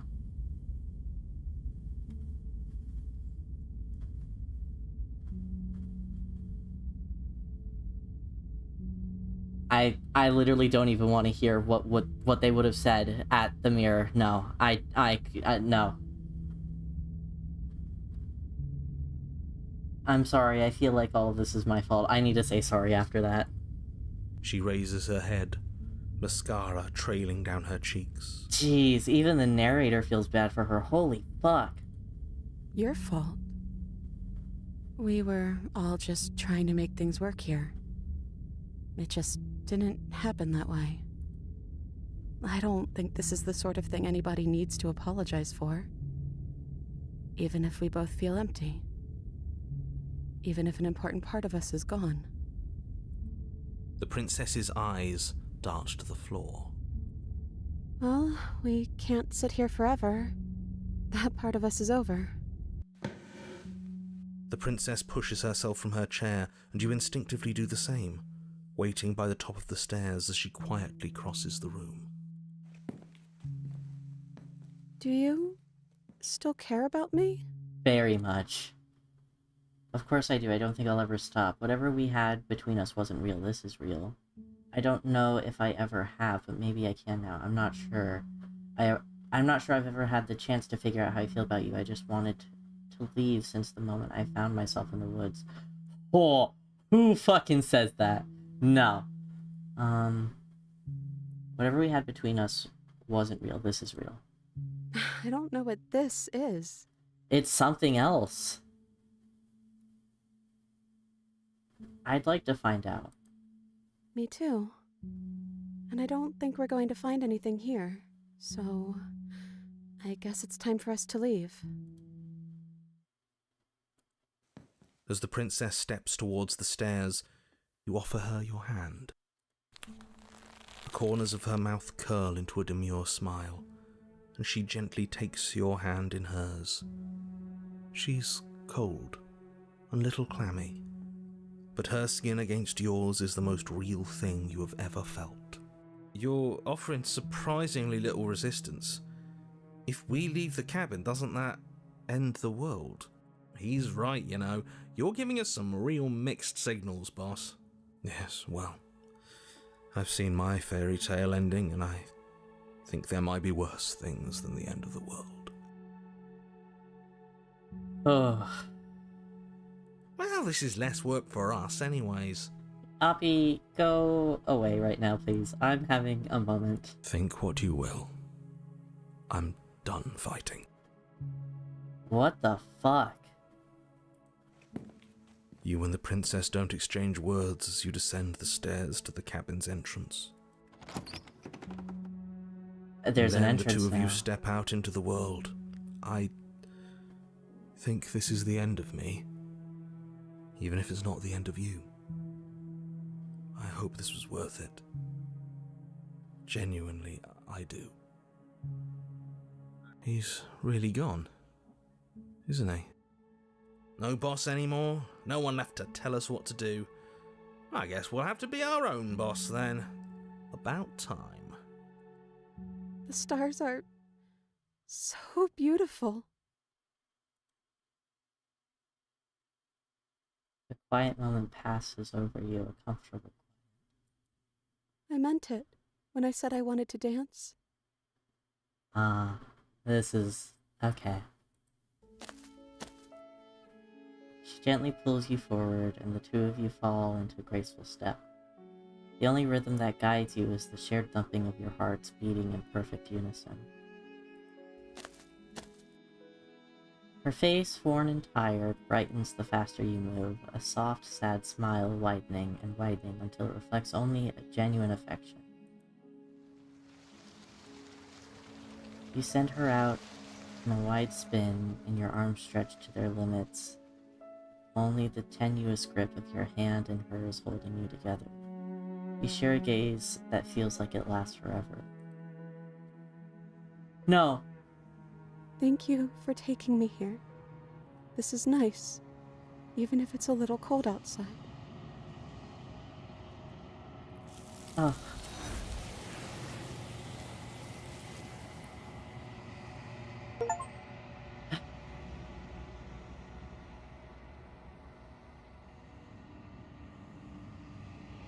She's gone. Where did she go? Should we try and find her? Wait, is Smitten gonna be back now? And is that a mirror? Why is it here?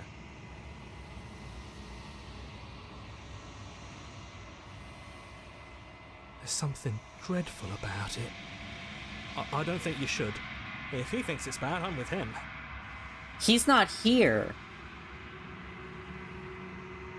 I'm begging you, don't do this. It's okay, it's okay, it's okay, it's okay, it's okay.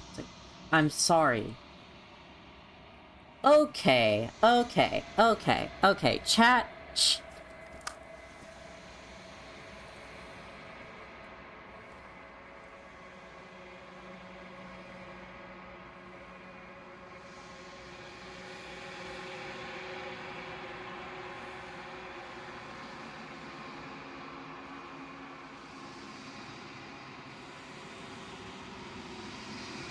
I need to know what she says if she says that, if we ask who's he. It's our... Shit. I probably should have saved at a point where I could ask him. Oh, right, dinner. The flames Yeah. Stupid eating noises. Refuse. Uh-oh. Did I crash the game? Uh-oh. Uh-oh. It's okay. It's okay. We can figure something else out. Think.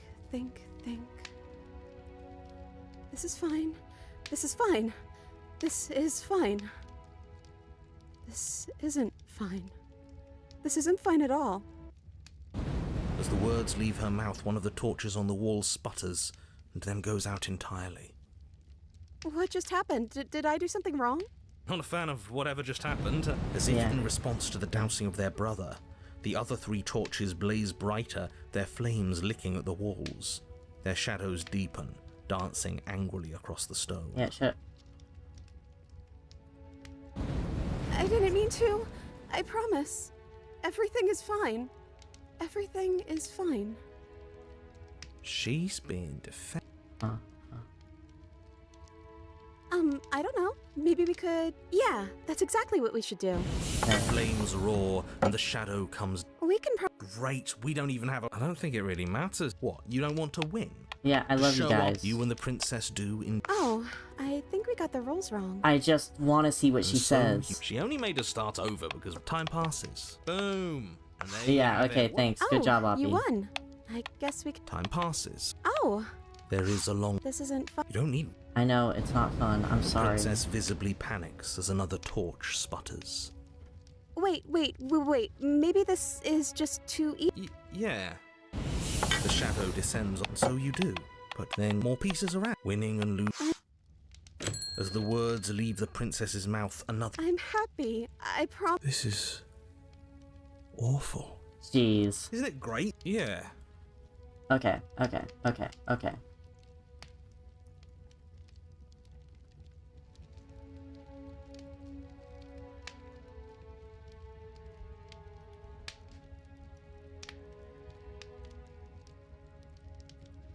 The princess starts... I'm not getting the option now. I think it's because I refuse to eat. The third torch sputters out. There's... Okay, yeah, okay. I messed it up. Ugh, I have to eat the food. I fucking hate eating sounds. I really don't want to.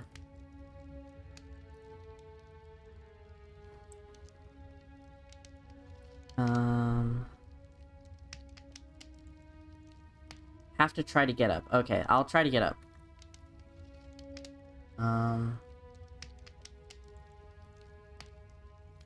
I missed it, didn't I? Okay, here. Hold on. Fuck, I saved over it. Ay. Professional gamer.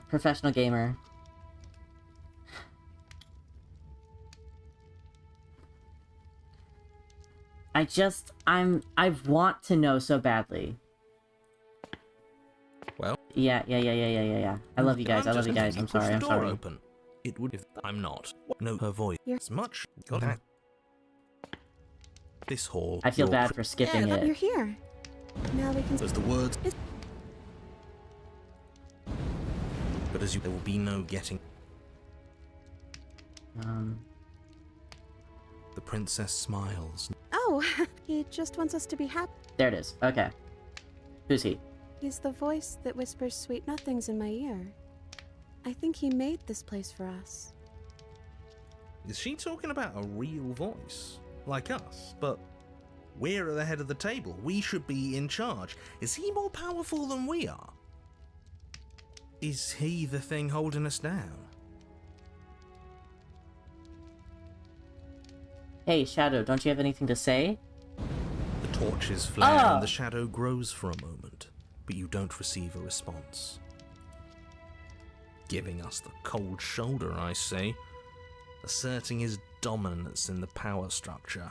Regardless, it would seem that he, if there is a he, isn't something you can talk to. He says his words are just for me.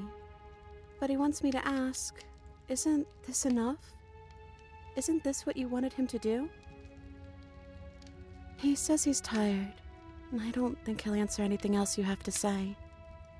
This isn't fair. If I could just talk to him for 2 seconds, I'm sure we could sort this out and figure out a balanced power structure that works better for everyone. But no, he's decided he's above talking to little guys like us, huh? Okay.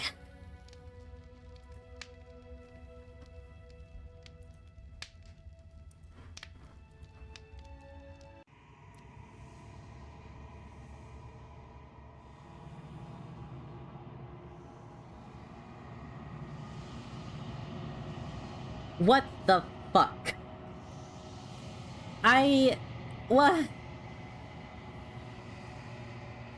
So interesting. Let me preface. I fucking love that route. That is second now. That's my second favorite route. Just in case anyone's taking my what the fuck as I really hated that. No. I fucking loved it.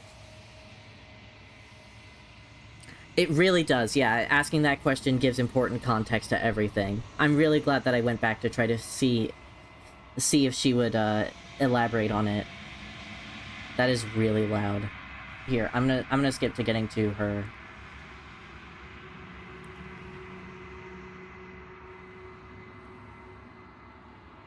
Mm-hmm.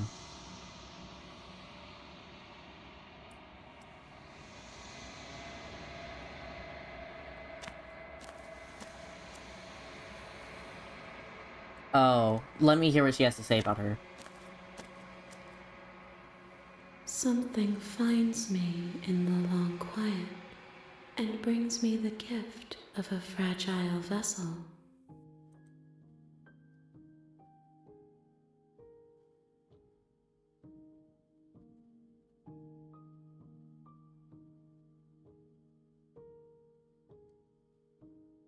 I mean, I already know all of these, but please tell me. Yes, nerves and fibers to feel the worlds beyond, perspectives to make my own. This one is a songbird in a cage of gilded shadows. She will make for an honest heart. Yeah, that, again, the pristine cut coming in is a little bit harsh there, but... I mean, what was it, like, at least a year after production. Can't really blame them all that much, it's still awesome. Yep, that's her, I guess. Ooh. Do not mourn her. She has finally learned to sing for herself. Okay, that, I think out of all of the princesses, aside from Thorn, debatably more than Thorn, I was the most worried about. I was in most need of comfort for this damsel.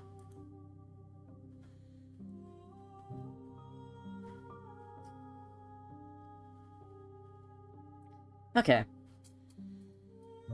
Okay, hold on. I just, there's a lot to take in from, that. Oh.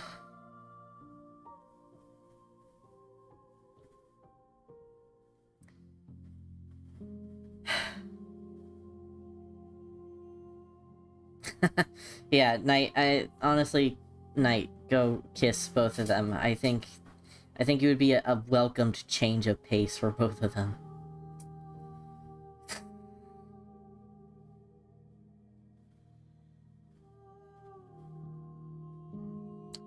Is it question time? I mean, it depends. Are you asking me questions or I'm asking her questions? Right now, yeah, you can ask me questions about how I feel about all that. I'm just leaving it on this screen because it's nice and quiet and gives me a moment to think about shit.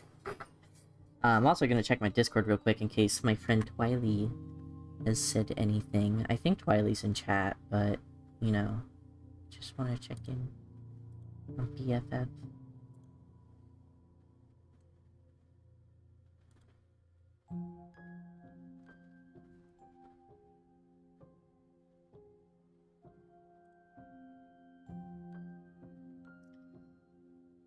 Anyways, it was just oops. Oh.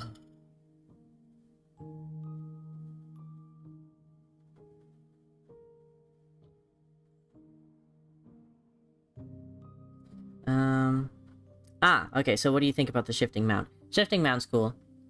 That's pretty much all I could say about her. She's a very interesting character in that she's technically... I mean, technically you could argue that there's not really... Well, I guess technically not based on the game, but in concept, if you were to form... If the shifting mound were free from the confines of scripted video game moments, I think she would be... I know what I'm trying to say, it's just hard to put into words. If the Shifting Mound were a real god and this were actually happening, I think that technically the Shifting Mound would be nothing, because she's only made of a bunch of different perspectives and doesn't really have her own. In theory. That's not how she is in game, but I think that if she were real, then I think that's how she would be. She would be kind of like Damsel, but would probably also be like the Stranger in that she's just a bunch of clumped up perspectives. But I guess at the same time, a bunch of perspectives doesn't make you just a whole bit of nothing. It's kind of what being a person is, so... She's just really interesting to think about. I think she's a very underrated, I guess, like, a thought exercise. Just wants you to be happy. He thinks that that's what'll make everything happy. If he just does everything right, people will like him, then they'll want to stay. It's just him rapping and... Yeah. So, I guess... Of all the places to start, it's very hard to figure out where to start when talking about... Here, let me... I'm just gonna,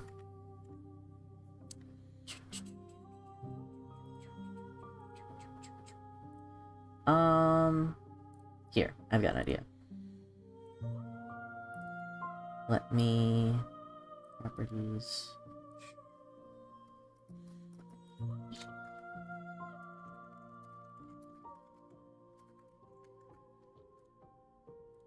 There we go.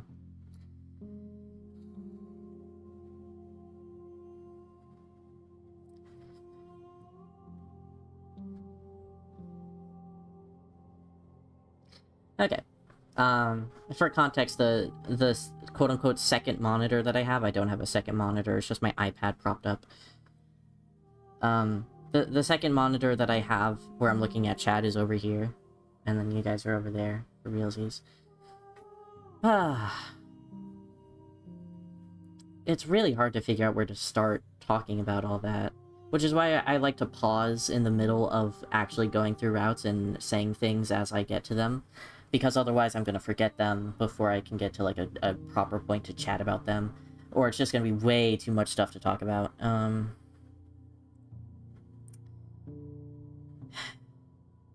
I really wish I had like a... I have a Hero Omori body pillow. That's the one. Keep mind. But right now I really wish I had a Hero Slay the Princess body pillow, because I need to hug that man right now. I'll just take a Toothless Plushie for now, I guess.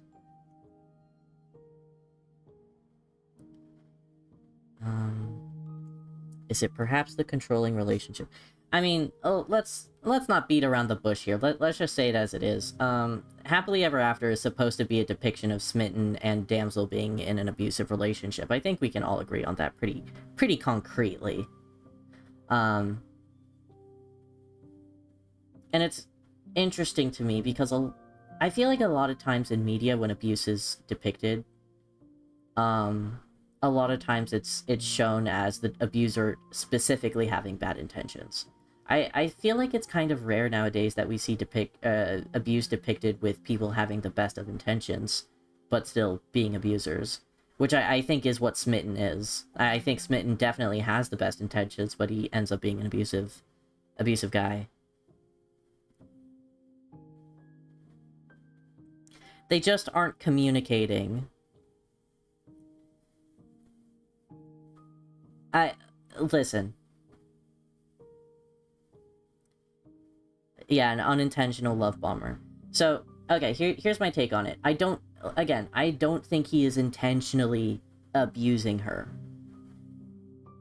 And I don't think that the way he's acting around her is meant to intentionally be him trying to abuse her. The whole thing is no one communicating properly. I agree with that. I agree that she needed to say something. That she needed to say something, and him, like, even though he talks to her, him not talking to anyone else can also be seen as him partaking in unhealthy relationship behaviors. if your significant other is the only person that you talk to and you don't have any friends, if you just isolate yourself and make your significant other the only person in the world, you become dependent on them. And that's not a good thing. I know there's a lot of romantic sayings that are actually extremely not good if you think about them for more than 2 seconds. Like, I don't need anything but you. No, don't say that. But I feel like the way he was treating her at that point, it has to be noted, the stuff that was happening also at the end of the damsel chapter. Because it doesn't take a scholar to realize that that's not what she wanted, and yet he was still acting he was still acting out of his own sort of interest. Again, I don't think Smitten is like a completely horrible character. This definitely changes my perspective on him, but I don't think that he is like instantly like I hate him forever. He is always abusive. That's not how I see it. No. Oh, hi Void. You should be asleep. I've always seen it as smitten more being a metaphor for the societal expectations of relationships, HEA and the quiet staying together because they're supposed to want this even though they don't. It's technically a form of abuse where one's genuinely doing it out of love, but if one of the partners has more domineering personality, their love, while genuine, is warped, and the other is, or a loveless relationship that's being dragged on because they still care about each other, even if it's not working, even if they're not happy together. So, it's really hard to say what exactly I should explain, because on one hand, I feel like it's pretty obvious, but I also know that people aren't in my mind. So saying, Smitten is being abusive here, that's obvious. Like, not everyone's gonna agree with me there. And if you don't agree with me there, that's okay. I personally disagree with that outlook, but I'm not going to tell you how to interpret this silly bird game. So, personally, I do think he's being abusive here because, it really does not take a genius. It doesn't take taking a super big, deep look into how she's behaving and realizing that this isn't something that she wants. And if Smitten were really trying to make her the happiest, then he would have just let that go.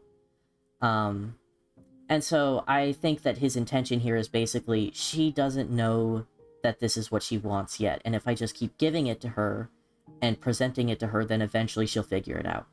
And he sees her maybe as more of a possession than a person. Sort of an ideal that he wants to hold.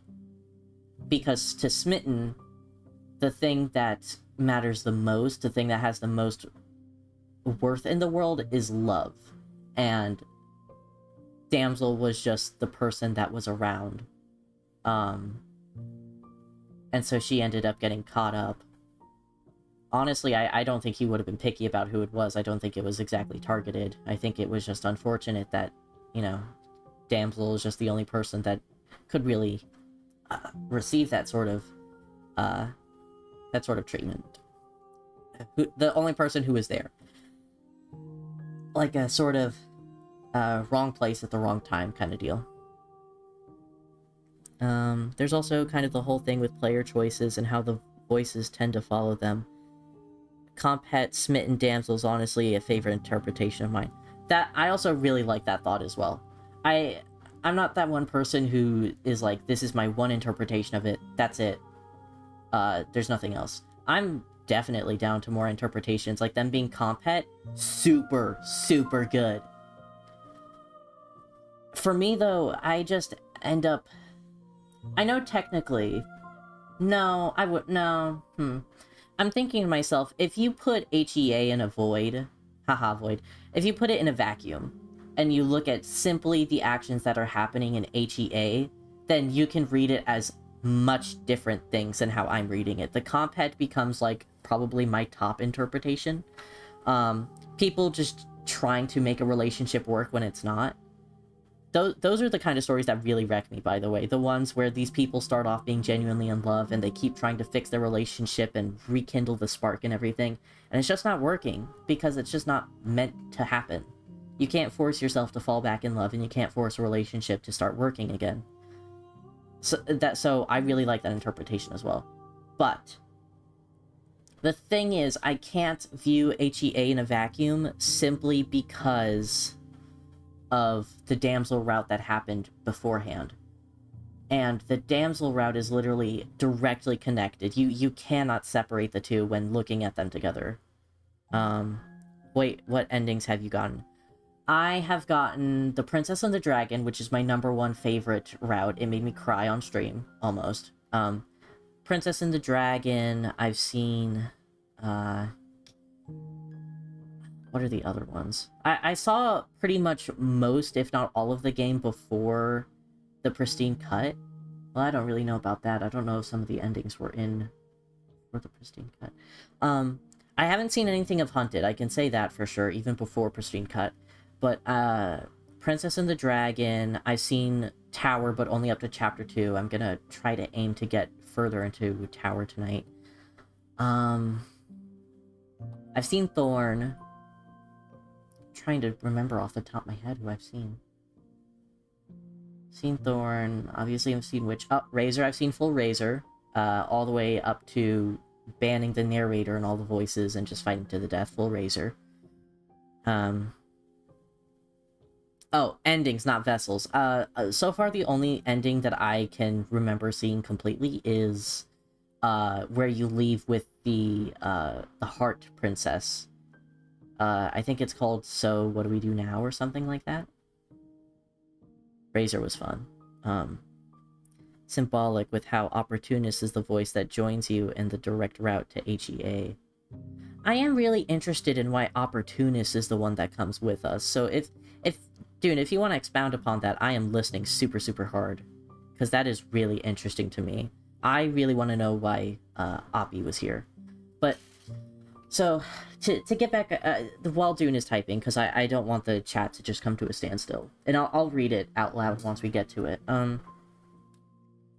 There's 2, yeah, apparently you can also go with Skeptic, and Skeptic, I think, is the one that makes sense to me, just because I think Skeptic can go with a lot of the situations. Like I said, if you were to put all of the...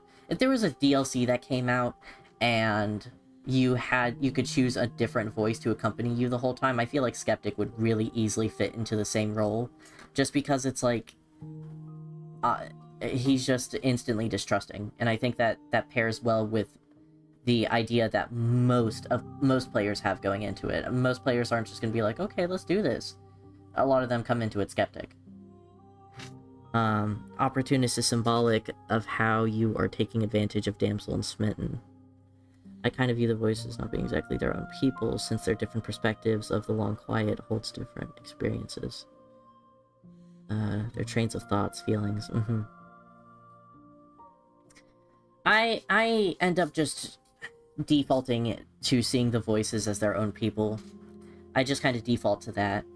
Again, if you interpret them as still being the long quiet... I mean, yes, that is what they are. They're parts of the long quiet that get influenced out to the front stage because of their Chapter 1 experiences and such. It's really hard to explain the way that I view them. I'm not sure what the consensus is from the system community. I'm not a system. I have friends who are systems. But that doesn't make me a professional on the idea. But I don't know how the system community takes to the long quiet and the voices being like a host and a system and headmates and such. I'm curious about that sort of perspective. I was going to say something about the voices being people, but I'm biased because I'm plural. That is very much how plural can be. Okay, that's funny that that you say that. So to me, smitten in HEA is the feeling of love for someone separated from yourself, and that separated feeling of love keeping you stuck in a relationship that should have ended. Kind of gives me a depends. Yeah. So, I keep meaning to get back to it. I'm unable to view HEA in a vacuum and completely disregard Chapter 2 behind it, because I think... I mean... It's like if you were to cut out an entire chapter out of, say, like, if you were to cut out Chapter 2 in The Thorn... It's been a while since I've seen Thorn, but if you were to cut out that second chapter, a lot of things would be lost on you, like Thorn saying stuff like, we both hurt each other and stuff, if I remember correctly again. So, to take that out, you drastically change the context of the narrative, so I'm just... Me personally, again, all of this is just how I personally feel, and everyone's free to feel how they feel. Plan of the next vessel. Next vessel I plan to do is, the Tower, Chapter 3, and then I think there's a Chapter 4 for the Tower. Sorry, I'm rubbing my nose. Especially with, you can see that they are not the Long Quiet. They form from the trauma of prior chapter. I can see System... Personally, I see System Long Quiet pretty damn hard. Somewhere between, like, a full autonomous headmates and facets, in my opinion. Yeah, I think that's also how I kind of view them. Based on my limited knowledge of systems and everything. But that's kind of how I always saw them, was that they were all their own people just sharing the body of the Long Quiet. And they came from trauma. And based on what I know about systemhood, if that's the correct term, is that quite a few times a lot of headmates can come from trauma, so I thought it was pretty fitting. But again, I'm uneducated. And as someone who's not a system, please contact people, or not contact people, please do your own research, essentially. Tower doesn't go up to Chapter 4. Okay. Razor's... Oh, okay, Razor's the only one. Okay. So, that being said, that I can't really isolate HEA into its own thing. There's so many concerning moments in Chapter 2 that just make me read it as an abusive relationship, because... I mean, Smitten literally saying she doesn't know what she wants? Are you kidding me? College students in a dorm room. But, like... I mean, I can't say much on YouTube without being concerned, especially with the... I've explained it on Tumblr before, I get concerned about the kind of audience that I hold now. But... I'm just gonna let you think about that. Media literacy is a beautiful thing, and I'm just gonna let you connect the dots there of me reading it as an abusive relationship, and then also him saying she doesn't know what she wants. I'm not alluding to the most extreme thing that could happen. I mean, you could read it as that, but I'd rather not. I would think that this game would handle that sort of topic much more tactfully. If they would at all, I think they would keep it out, personally. But... even if we're not taking it in that context, and I really don't want to. I don't want to take it in that context. Even if we're not taking it in that context, you're thinking about a man who is basically saying, she doesn't know what she wants, I know what she wants, I'm going to give her what I know. Like, there is confidence in it, that he knows that she wants. And he thinks, as much as he would hate to admit that it's only what he believes, he thinks that what she wants is to be with him forever, and if they were to leave, they would be separated, so she has to stay in the cabin, which is now like a tower. So it's not what she wants, but it's what he thinks she wants, and is also what he wants. And taking control of someone else's taking control of someone else's autonomy, taking away their right to choice, is, I would call, abuse. I'm just gonna say it. I would definitely love to see the Doodle Knight. Smitten should say, I'm sorry to women. I'm sorry, women. I do kind of think he owes it, yeah. It's definitely one of those things that makes you think, yeah. Um...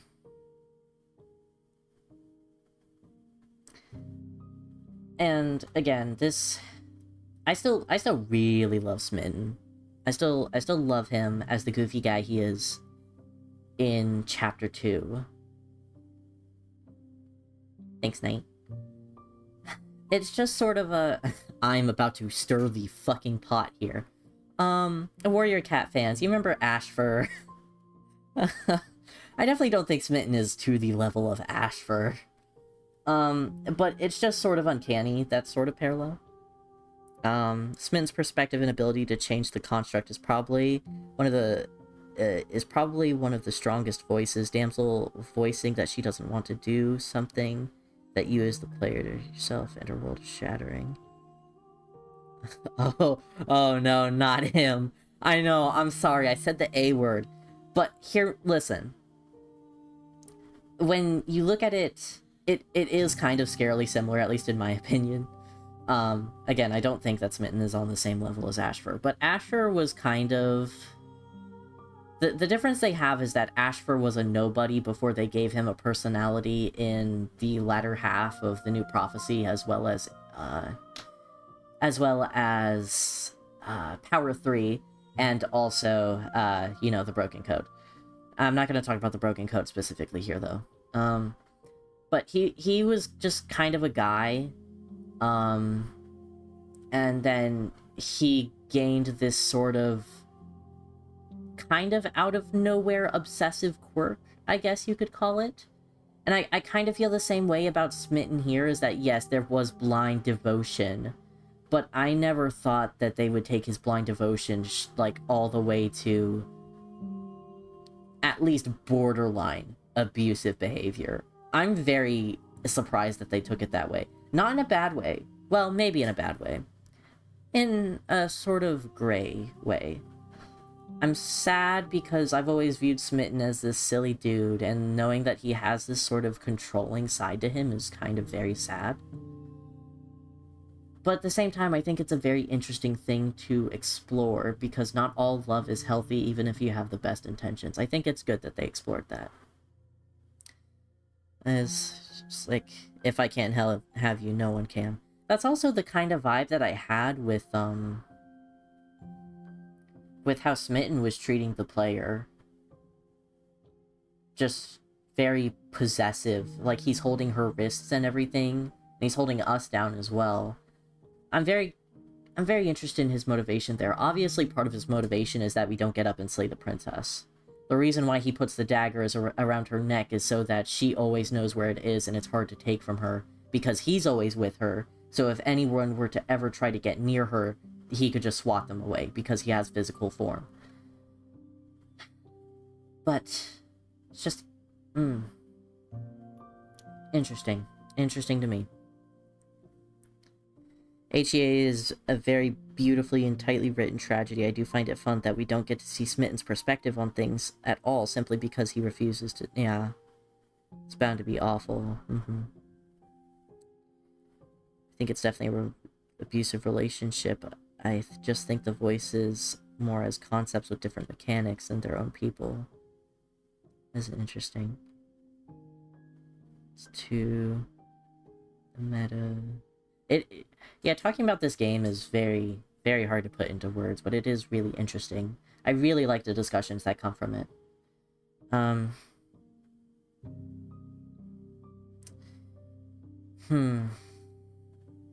thinking about what else I would want to say about this.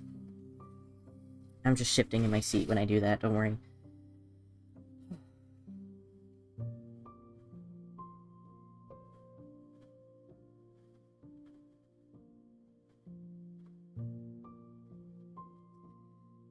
I don't know. I'm just like kind of settling with it. Like I said, okay, here's a hot take that did go through my mind, though.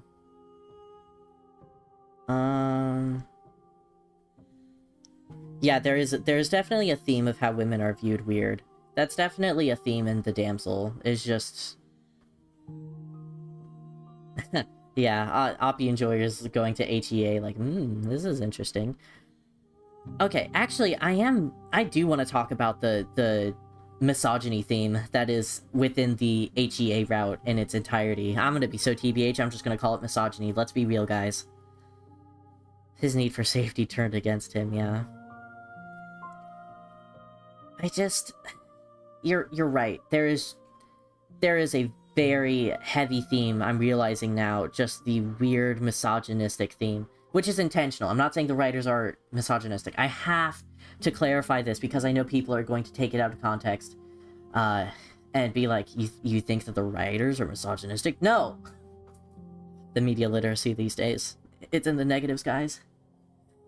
Real quick, let me just plug in my phone so that I can charge it, because it gave me the 20% warning a second ago.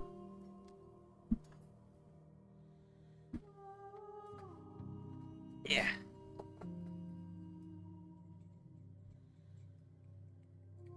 Which means that my VTuber is going to freak out for a second as I figure out how the hell I'm going to balance my phone with the kind of charger I've got.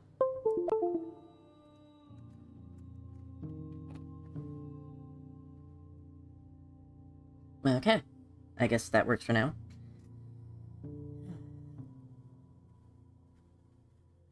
Okay. So, anyways. Yeah. It's really interesting the way that there is a misogyny theme, throughout all of it. Which I guess also lends credence to the idea of HEA being possibly taken as comp het. Because I think comp het is deeply, deeply rooted in misogyny. Ain't no way. HEA and the happy ending, direct parallels going. Yeah.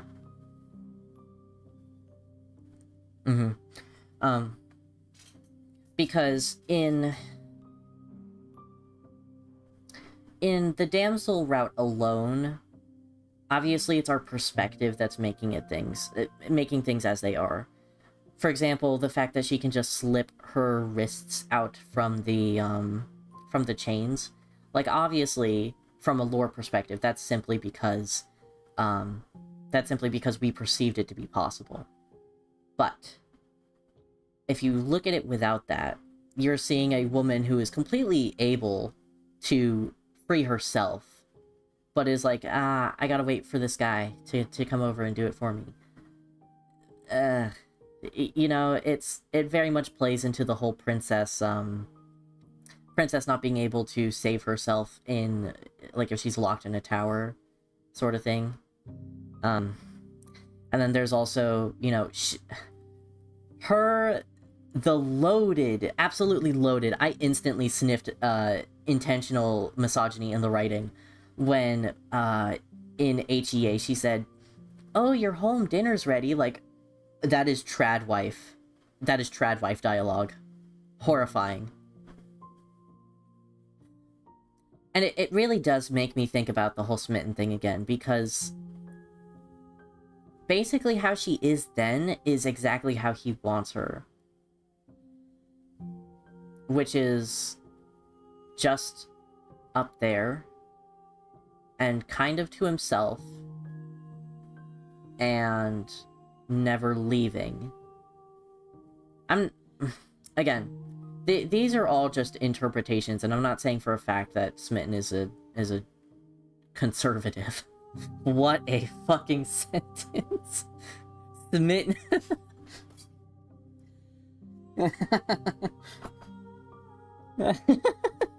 What a fucking idea. Oh gosh. I think that Happily Ever After epilogue has themes of misogyny that are intentionally written in because of the themes of damsel. So you think that Smitten is a conservative? No, bitch, that's a whole new sentence. / ref. Oh gosh, oh man, imagine if people took that one out of context. No. Smitten is a conservative. Smitten would never be conservative. Like, even with this all, like, I don't think that he could ever be a conservative. I think he's way too much love wins to be conservative. Yeah, woof. I'm not really sure what else I could really say about HEA. I got caught up saying a lot of stuff, so maybe I left a thought, you know, maybe I didn't finish a thought that I had started, because I got too wound up, talking about something else.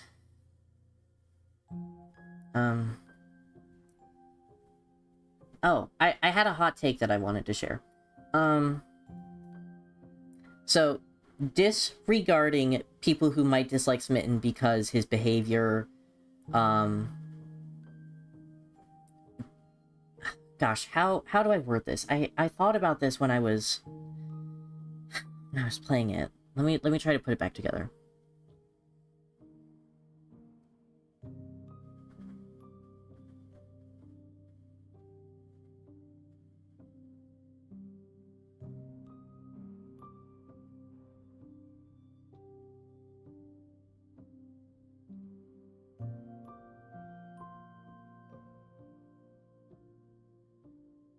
It had something to do with connecting Oppie to Smitten.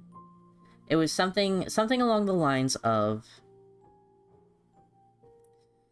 It was something along the lines of disregarding Smitten's behavior that can easily be read as abuse, and thus abuse victims could probably dislike him for that reason.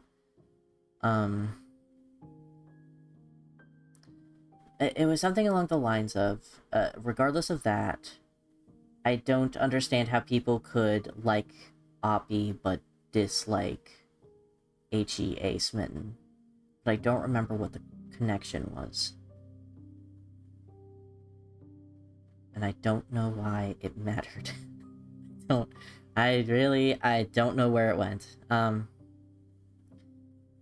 There is some sort of connection there. I'll find it later. I'll probably post on Tumblr or something.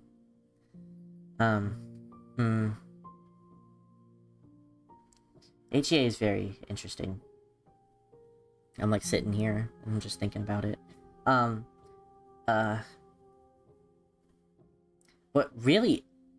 okay, no, there is something I need to know more about. I need to know more about from the people who have had more time to sit with this and think about it. What the fuck was happening with the narrator? Commonly wants to take advantage of the situation in general, the princess. That might be it. The idea of that he would like opportunist because oftentimes he's trying to take advantage of the princess, but then turn around and think that... Yeah, okay. I think that is somewhere along the lines. So, the immediate reaction that my brain had, it was the immediate way that it was worded in my head, and I don't claim it to be correct. I'm just going to say it for the sake of being clear, so that you guys understand what kind of what train of thought I was going on, but I definitely wanted to refine it more. Which was essentially, I don't understand how people could claim that it was something about linking opportunist and Smitten being abusive. Read as abusive. Or at least, the very least, manipulative. How you could possibly like opportunist and then dislike HEA Smitten for the specific reason that he's manipulative, barring the fact that some people might be traumatized by that.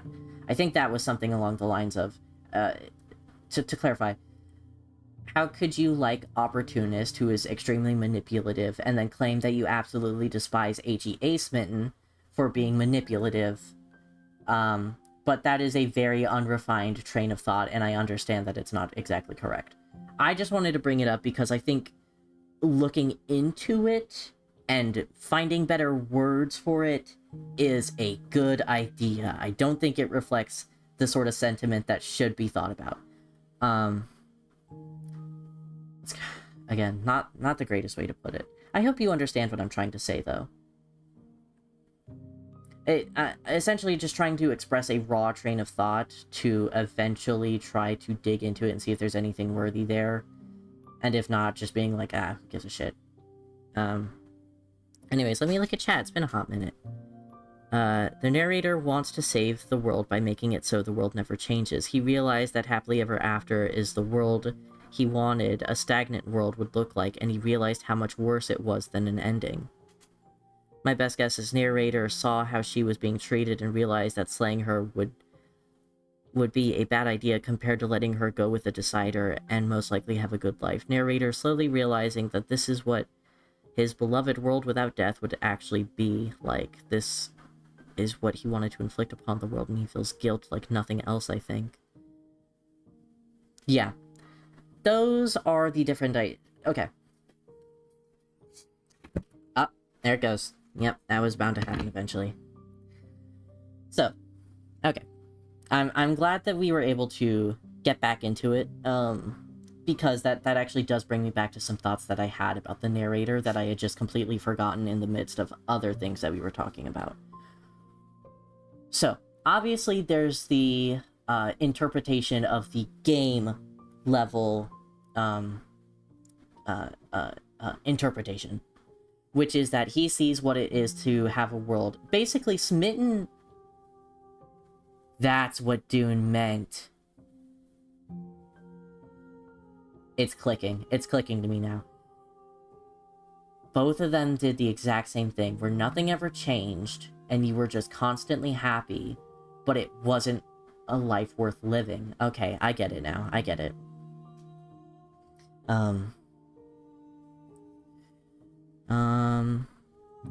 Feel like the reason some individuals like Oppie is because there's more of a comedic spin to it and it's more obvious.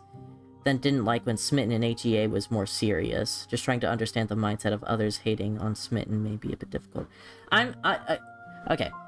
Yes, you are correct. Let me preface that. Yes, you're correct. And, I completely agree with you.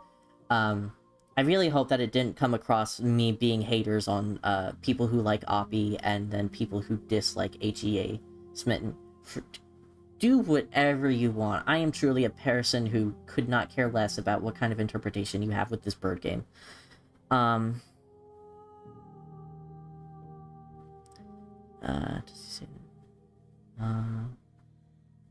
Forgetting and rediscovery.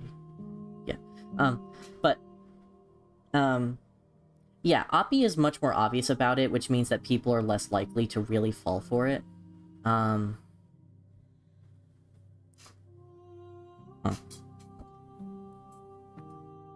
Moment.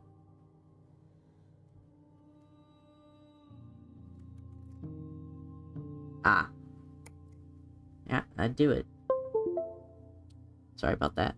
Okay, I do have to change my setup just a teeny bit.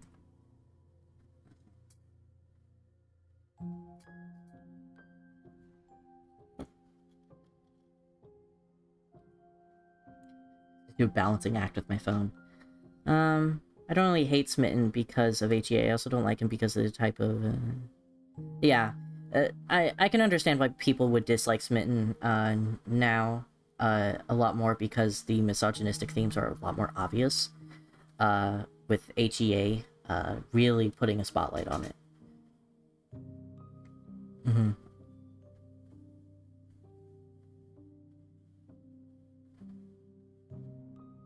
I'm gonna have a hard time deciphering my feelings about Smitten after this. But so, back on narrator, though. You could see it as him finally seeing what his happy ending would have been like and being like, no, this is horrible, this is awful. Him thinking, I couldn't possibly imagine actually ever doing that now that I know what it could be like. Just go and do what you want, I was wrong, and I'm sorry, go do what you want. And it's like, okay, yeah, that's why he's upset. However, I love looking at things with a deeper lens, obviously. Yeah, they are tons of fun to dissect. If you think of it as an abusive relationship, once again, let's think about the events here. So, narrator sees this relationship happening and can clearly sniff out the bullshit that it's obsessive. Well, yes, obsessive, but also abusive. And he's thinking to himself, this is awful, having to witness this happen. He hates it. Because even if narrator is, like, not a good person, if there was outright abuse happening in front of him, I don't think he'd be cool with it. You know? And sort of that kind of the same deal of, like, if there was a villain, you know, there was that meme with the Lion King 2 when the two different prides were fighting, and it was obviously a bunch of lionesses fighting, but what's her name, Zira, was still saying he, him, and it was like, a villain, but wouldn't misgender you, you know? A villain, but wouldn't stand for relationship abuse, I guess? You get what I mean. But adjusting my phone, hopefully it doesn't fall over. But so narrator sees this abuse happen, and then it's finally over because the torches go out. Interpret however you want of the relationship ending, and she's finally free of it. He realizes how horrible it would be if he were to command you to kill an abuse victim after finally being freed. That is personally the way that I was reading it, as we were first going through it, because I didn't really realize the connection of him realizing... Obviously, I knew there was a connection because he talked about seeing his fairy tale ending, but that's personally how I was reading it as I was in real time playing HEA. I was reading it as him seeing the abusive relationship and being like, this is awful. If I were to kill her the moment that she gets freedom, I would be a horrible person. So, that's what I was reading, personally. Let me see, yeah, I'm going for apotheosis, I think it's pronounced. I'm going for apotheosis. I just had a lot to say about HEA because, here, let me read the rest of chat real quick. Do we have a full vessel? Yes. Narrator essentially got tunnel visioned. Essentially tunnel visioned everything and saying it's for the greater good, not realizing the casualties happening around until it's too late. I think one of the main reasons I like narrator, other than being funny and the lore behind him, also I see his thought process of the world he wanted to make, a world without death. Most of his faltering moments seem to lend credence to it being about the world he wanted, in my opinion. Yeah. Yeah. It's definitely like a, oh shit, what am I doing sort of moment for him, yeah. But the reason why good lord, I think we've been sitting here talking about HEA for like half an hour at this point. But the reason why I really wanted to dig into it is because, relationship writing is really important to me. It's part of the reason why I'm so hyper fixated on Slay the Princess, is because it's an entire game about relationship writing. And this one was the most blatant about it, because even though, you know, all of the other ones are technically a love story, this one was... a lot of them you can just not read as a love story. You can just read it as like a bad encounter or something. This one, though, had to be read as a love story. There was no getting around it.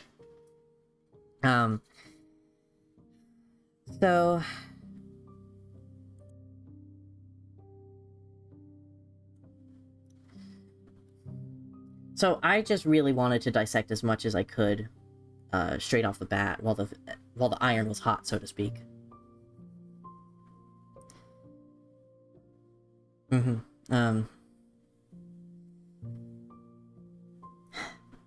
It was kind of the same with The Princess and the Dragon, but for different reasons. That one is not as explicitly about a romance. No, I would say it is. But that was for different reasons. I had a lot to say about HEA simply because there was a lot going on about it. It had a lot to say about relationships. There was a lot that could be gleaned from it. And I really wanted to say something about it. It takes what a lot of players might want and twists it. Yeah, it's really great. The writing is fantastic. But I'm going to continue on, and we're going to go to... How do you say it again? Let me see. Apotheosis. I think. But I need to go to the bathroom real quick. So, we're gonna take a little breaksies. I'm gonna rest my throat. I'm gonna get some water. Everyone take a Wawa break. Get a snack if you want. Holy fuck. HEA is fucking awesome. Princess and the Dragon, really can't be, overthrown, in my opinion, though. But, I'll be back in a bit.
My cat's here.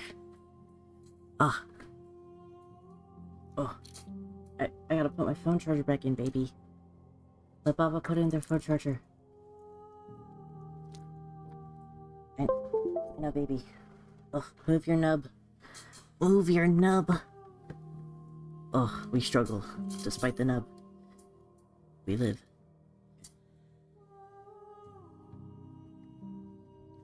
Hi. Come on. Yeah. Oh, alright. And there it goes. Alright. Well. It's enough talking about, relationships. Let's get back to the love story game. Huh. Let's go back to dozing. Okay. Hey. Let's see. What princesses are we getting besides Apotheosis? I would really like to try to get to Moment of Clarity, maybe as the ultimate, like the finale, but I don't know if we'd get to that tonight.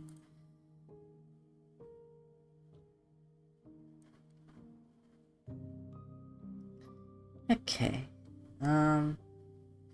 What happens then? Nothing, as we are. But I know that there are worlds beyond us, and that we are meant to reach them.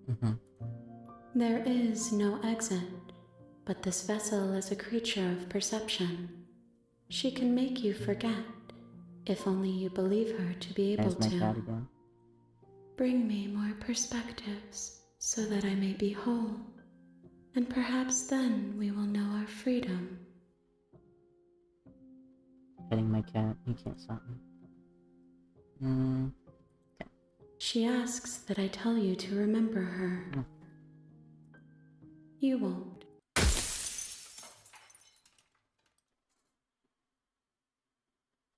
I would be down for going for Beast and Den because I haven't seen them. Okay. Ugh. Fucked up achievement. You're on a path in the woods. You're here to slay her. Oh. If you don't, it will be the end of the world. Oh man, now because of how my phone has to be set up, it's in the way of the game. Whatever.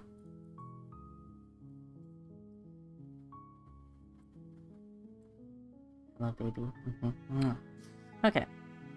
So we just have to get to tower. We're just gonna... You make your way up the short path to the cabin. You'll find the princess within. A warning before you go any further. She will lie, she will cheat, and she will do everything in her power to stop you from slaying her. Don't believe a word she says. We're not going to go through with this, right? She's a princess. We're supposed to save princesses, not slay them. Ignore him. He doesn't know what he's talking about.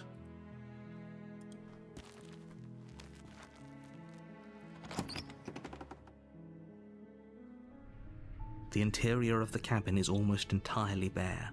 The air is stale and musty, and the floor and walls are painted in a fine layer of dust. The only furniture of note is a plain wooden table. Perched on that table is a pristine blade. Okay, I think we take the blade here. I'm just gonna let chat tell me what to do. Because I know how to get to the tower, it's just been a while. Well, I've been to the tower before. I did it in my last playthrough. But I just, nah. So I'm gonna take a water break while I wait for chat to catch up. Need the blade. Okay. The blade is your implement. You'll need it if you want to do this right. Next time I stream this, I really should turn down the latency. Take the blade. You take the blade from the table. It'd be rather difficult to slay the princess and save the world without it. Okay.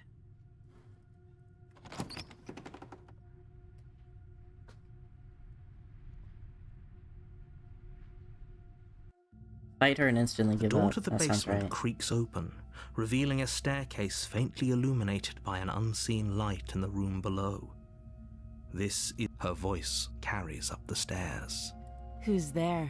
skipping past it, because, I mean, we're all familiar with this. She sounds dangerous. It's almost as if she's the one in charge down here. Don't let it fool you. It's all part of the manipulation. Just gonna continue. Good. You're still listening to reason. Yeah. From what I remember, the tower, you get to her just by obeying her. Just kind of obeying everyone. But then when she comes into the picture, you obey her. You walk down the stairs and lock eyes with the princess. There's a heavy chain around her wrist, binding her to the far wall of the basement. Mm-hmm. She's so coldly beautiful. Is she really a threat to the world? Focus on the task at hand. And there you are. Are you here to kill me or something?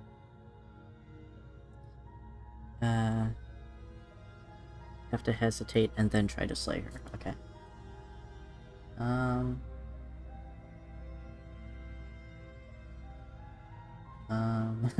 Nuh-uh. You're sleep. That isn't a good idea. Just drop the knife, and maybe the two of us can talk things out. Oh, okay, oops. She's right, we shouldn't. We should just drop the blade. Sorry, baby. Don't you dare. It's fine. We can decide what we want to do after we talk to her.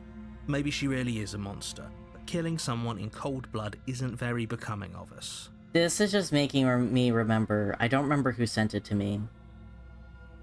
Oh, I wish I could remember who sent it to me. But, just the clip someone sent to me of, what Jonathan Sims imagines the Long Quiet would sound like, which is really just a mix of the narrator with Hero, and I explodes. You ignore the trembling in your hands and tighten your grip on the blade. You poor thing. Yeah, that sounds like your her. hands are shaking. Are you scared of me? Because you should be. You step forward, your grip on the blade tightening as you steel your resolve. Yeah, I had a feeling it was you doing. Thank you. Oh?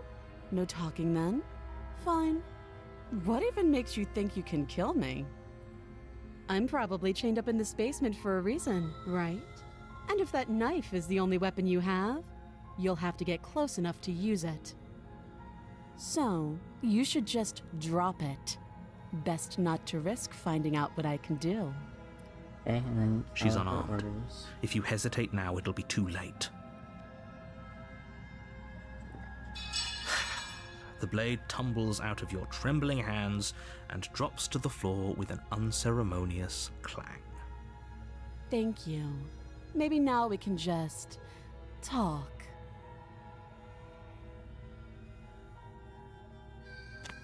Okay. Against your better judgment, you step forward to speak with the princess face to face, unarmed. We'll be fine. I don't know what you're hoping to accomplish here, but I can assure you there's no reasoning with her. Just make sure you don't forget about the blade on the floor. You're going to need it. So here we are. What an awkward start to a relationship. I love that. A relationship, are you coming on to me? That's funny. Do I need to choose anything specifically here? It's been so long since I've done the tower, because I just really hate the tower. She's probably my least favorite of at least the Chapter 2 vessels. Couldn't say anything about the Chapter 3 ones, but I hate her. Sorry. That's my hot take.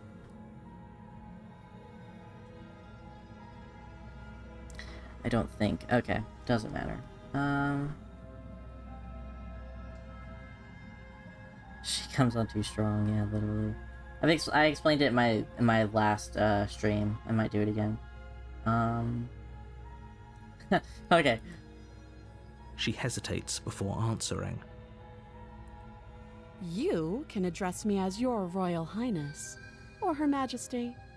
Any honorific should do, really. Note the lack of detail.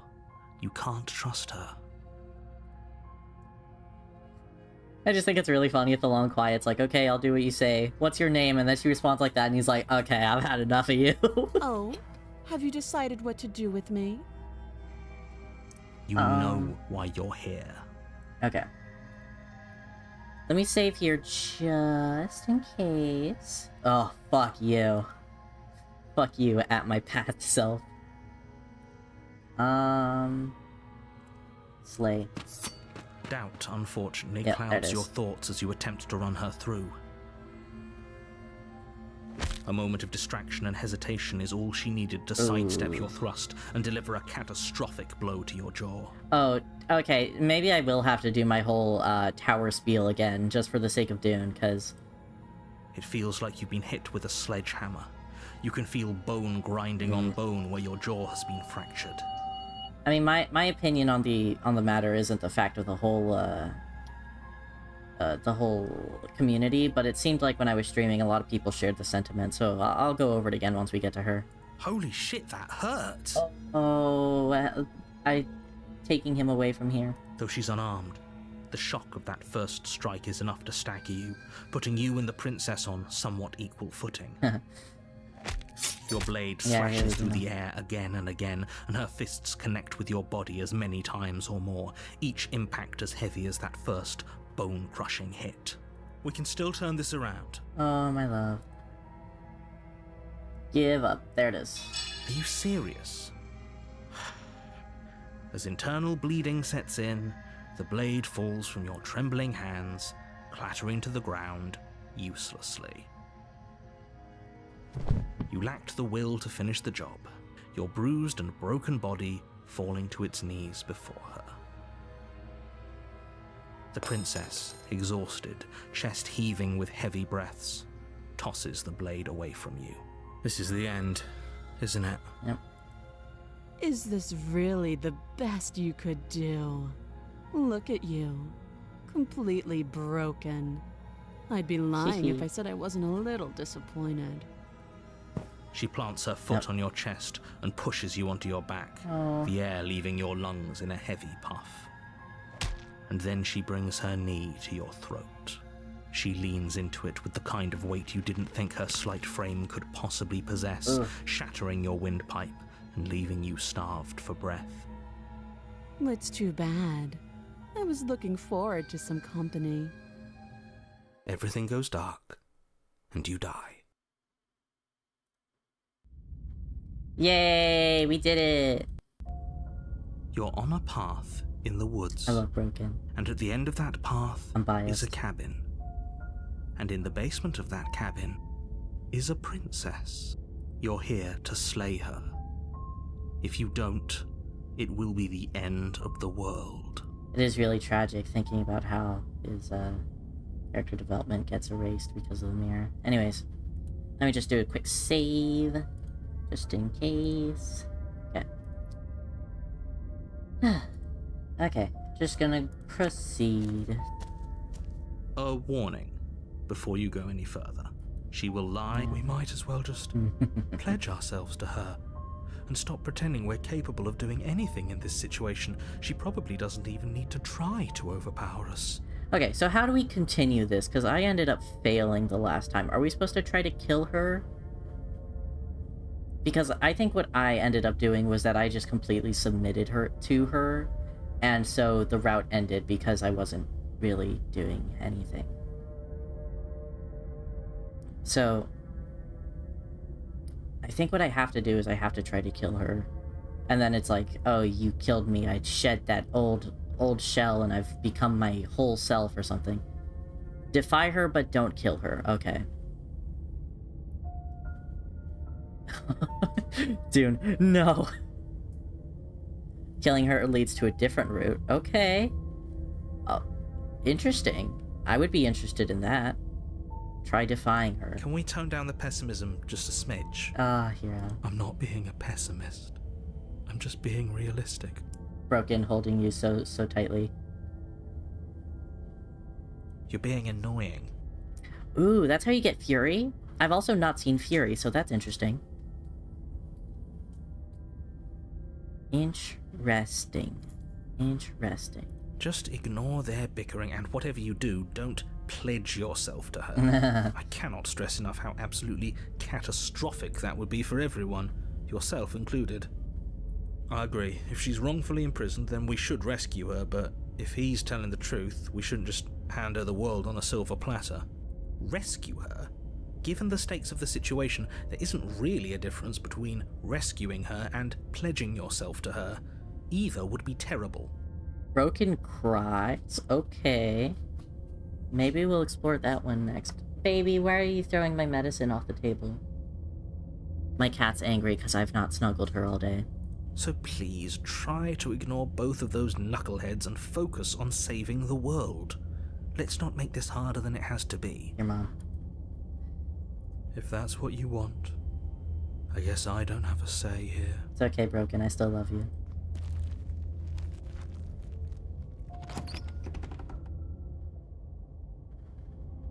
The interior of the cabin is larger and more grandiose than its humble exterior would suggest.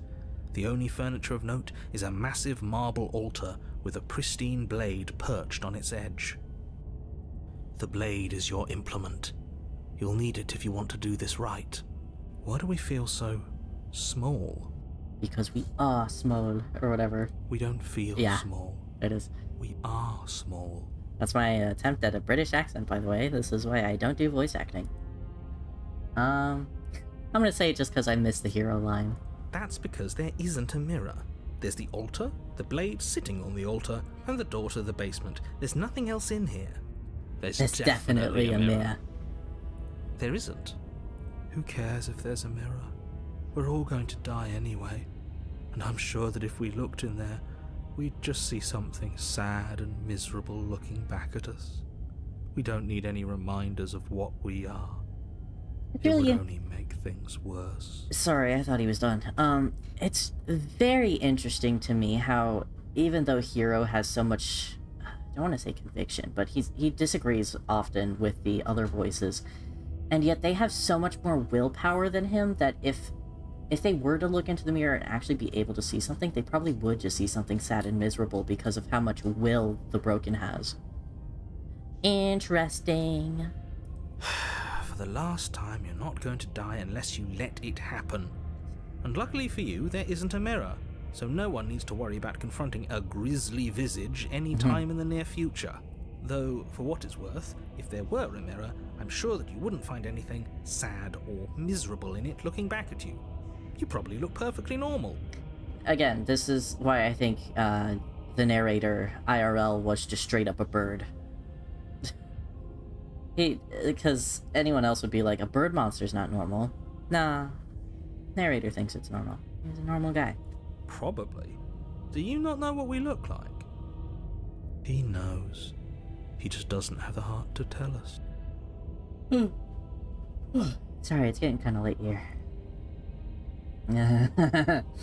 Smitten core. I want to see how handsome I am. Please don't. I'd rather the princess kill us again than see how dreadful we are. Oh, Broken. I care less about what we look like and more about whether we're being lied to. If he's willing to lie about something as innocuous as a mirror, what else is he hiding from us? I'm not lying to you. Use your eyes. There is no mirror. Why would I lie about something so meaningless? What good would it even do?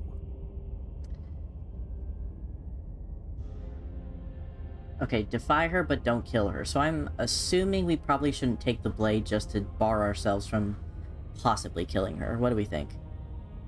Unless there's like an interaction I need that requires the knife to be there.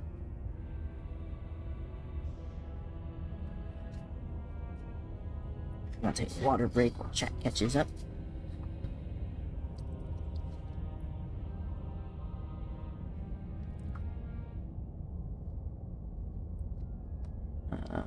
Take blade, I think. Take the blade. Okay, take the blade.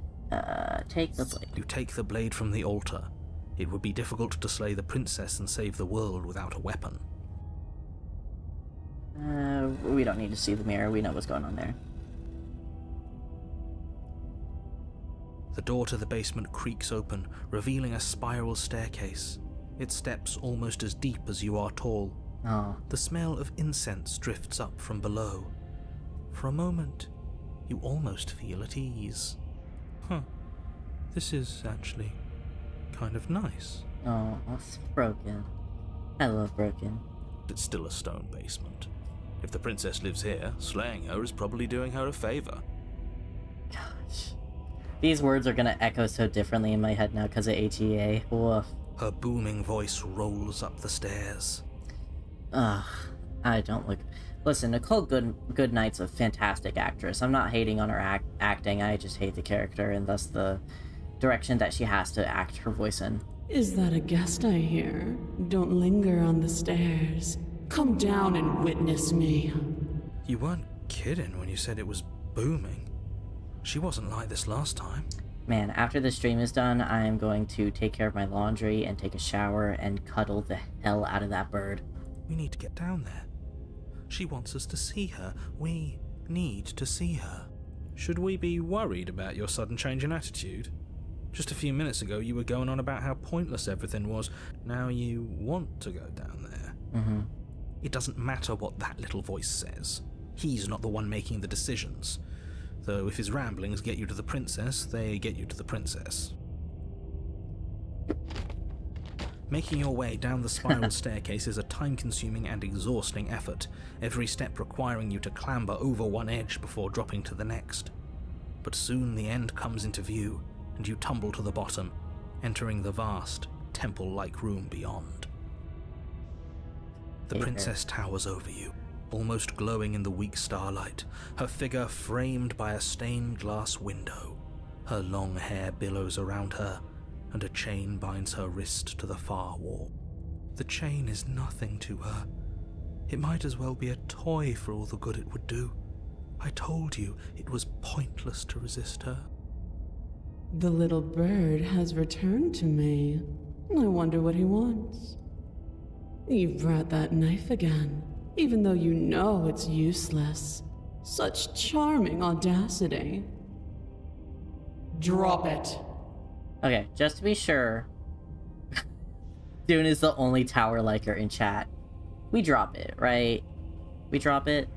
No, we're supposed to defy her. I just don't know how far we're supposed to defy her. I really... because I messed up getting to it last time, so now I'm really cautious.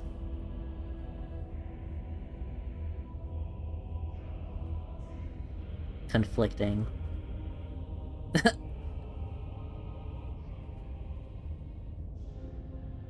Start now? Start now in terms of defying her?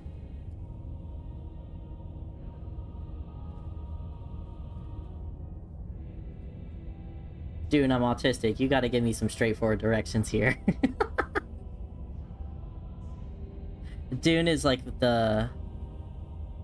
all but once. Dune is like the my wiki at the moment.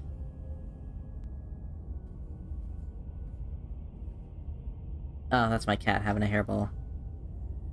It's okay, baby. It's okay. I don't know if you guys can hear it. Start defying her, see what happens. Okay, tight. As if on command, the blade What? slips from Okay. your grasp. It clatters uselessly to the floor. I'm getting fucking pranked. Oh, baby, are you okay? But we didn't drop it. We decided to grip it tighter, remember? Are you really just going to let that happen to us? I have a duty to report facts as facts, and the fact is that you dropped the blade. Of course we dropped it. She's so much more than us. You wouldn't understand what it feels like to be in her presence. Oh, I understand what's going on, and you'd better snap yourself out of it. Kneel. No. Oh, are you still trying to defy me? Ugh. I said kneel. Your legs buckle, Okay. and your knees hit the floor. That's my good little bird. Ugh. Now, why don't we talk? Okay. Okay. We're bringing back the tower hatred moment. I'm sorry, Dune. Also, definitely tell me what to do next, because I really have no fucking clue. But anyways, I really don't like her because, I mean, it's hard to say if I dislike her as a person. I can't say at all for any of the characters that I dislike them as a character, because they're all written really well. I don't dislike any of the characters in this game on a character writing level, but I don't know if it's her person. I don't know if it's her character or if it's just the way that she's presented. Yeah, I also hate it when she says little bird. I'm going to try to say it with all the most respect because I don't want people to feel bad for the things that they like. Like I've gone through that shit before where it's like I feel really bad about how like emotional and connected I feel about these things. So, I am going to try to keep it toned down compared to last time. I think I got pretty heated about it last time. But it's just that she makes me uncomfortable with how suggestive she is. And I think it wasn't...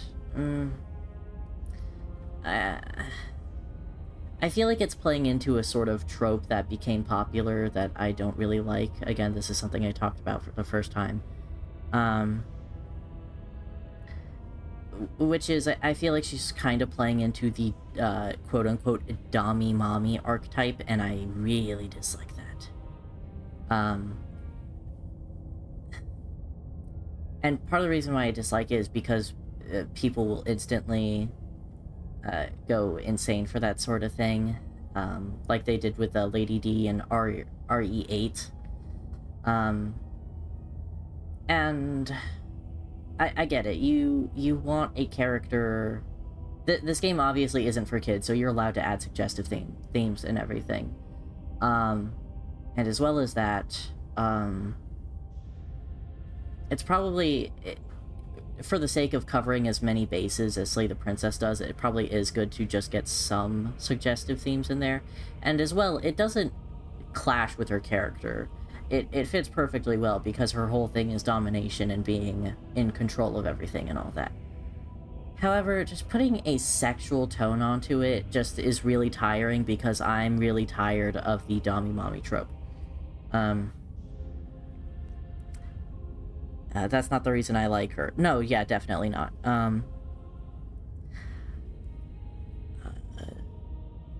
The direction that was given was to make her sound like a...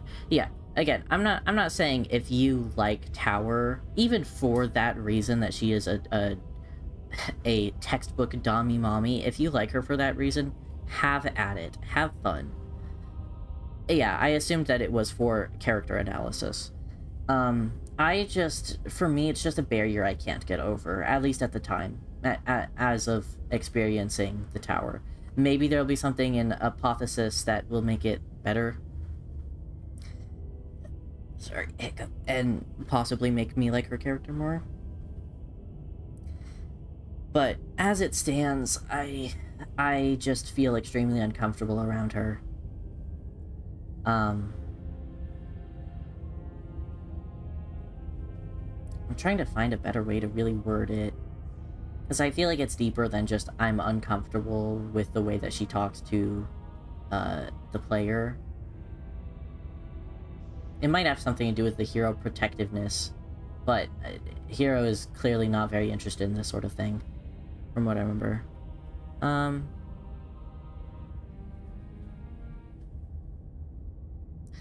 don't know. I'll find words for it later. The last time we met, you tried to kill me. And here you are again, trying to succeed where you've already catastrophically failed. So, then, we're supposed to defy her. Is there a point where we're supposed to stop defying her? What draws you back here beyond the empty halls of death? But yeah, her character art is fucking awesome. I love the shading here. Speak. The last time we met, nobody should have met her before this. You should be the first. You're the only one I trust to deal with her. That's interesting. Then you shouldn't have trusted us. There was nothing we could do to stop her then. Don't kill and don't submit. There's nothing we can do to stop her now. He's being melodramatic, but yeah, we've been here before and she absolutely destroyed us. What are we even supposed to do to stop her? That's worrying. Whatever you do, don't tell her why you're here. It's best not to give her any ideas. 1 second. Do you think holding shut your beak is enough to stop me from prying it open? Do you think your skull can save your thoughts from being seen? I do love in the original Tower Route where she just absolutely fucking kills the narrator. That's pretty funny. Oh, oops. You're less broken than I thought. Yeah, broken. Hehe, broken mention. Perhaps you need another lesson in submitting to your betters. Yeah, here's the problem I have. This, on its own, as like a dialogue, reading it, it's like, okay, check mark. But then the way the way that she's directed to read it just makes it extremely uncomfortable.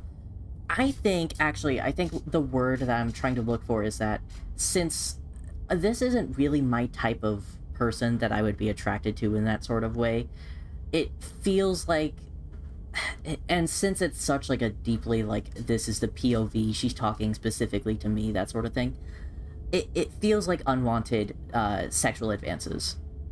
It feels like playing through that. Not fun whatsoever. That's not a jab at Black Tabby or literally anyone in the game, though. Like, I chose to specifically go down Tower Route today. But I think that's specifically why it makes me uncomfortable. Anyways. Pick up that needle. Do it. It's what she wants. Broken. Shh, it's okay. No objections here. What? I don't know what she's planning, and I don't like that we don't know what she's planning, but we might as well pick up the blade. Why are we all on page? As your eye falls on the blade, you feel a weight. Some divine hand that sits unperceived by your senses, but that manages to push you towards its desires like an unseen puppeteer. Oh, whoa. Whoa. I'm going to... What the... Okay. I can't pick these. I hope that's intentional. You reach forward and grasp the blade. Stand. This one's easy. See? This isn't so bad. Okay, yeah. We can do that. We were probably gonna stand anyway. I love him so much. Wow, interesting. You can feel a creaking tension between body and will as you slowly rise to your feet, like two foes forced into an unhappy truce. The princess eyes you with soft contemplation. The moment seems to last a lifetime, the silent anticipation of what's to come dragging out the long, painful seconds. But all silences are broken eventually. Broken mention. To defy me is to claim we stand on level ground. We do not. You are quiet shadow, while I am brilliant radiance. Artificial radiance? Sorry. I don't like her. Take that knife in your hand and slit your throat. Okay. What? Oh my gosh, I need to kiss him right now. He's so cute. You don't have to listen to her. You're armed. Just steel your nerves, step forward, and end this.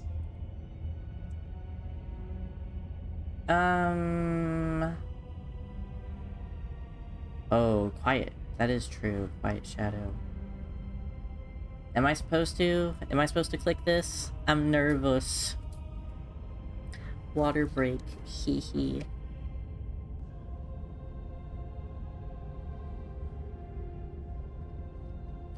Oh, but I guess it's not always. Okay. Oh, we'll end this all right. Oh, broken.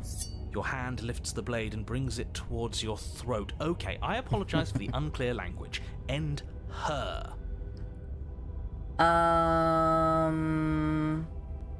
Okay.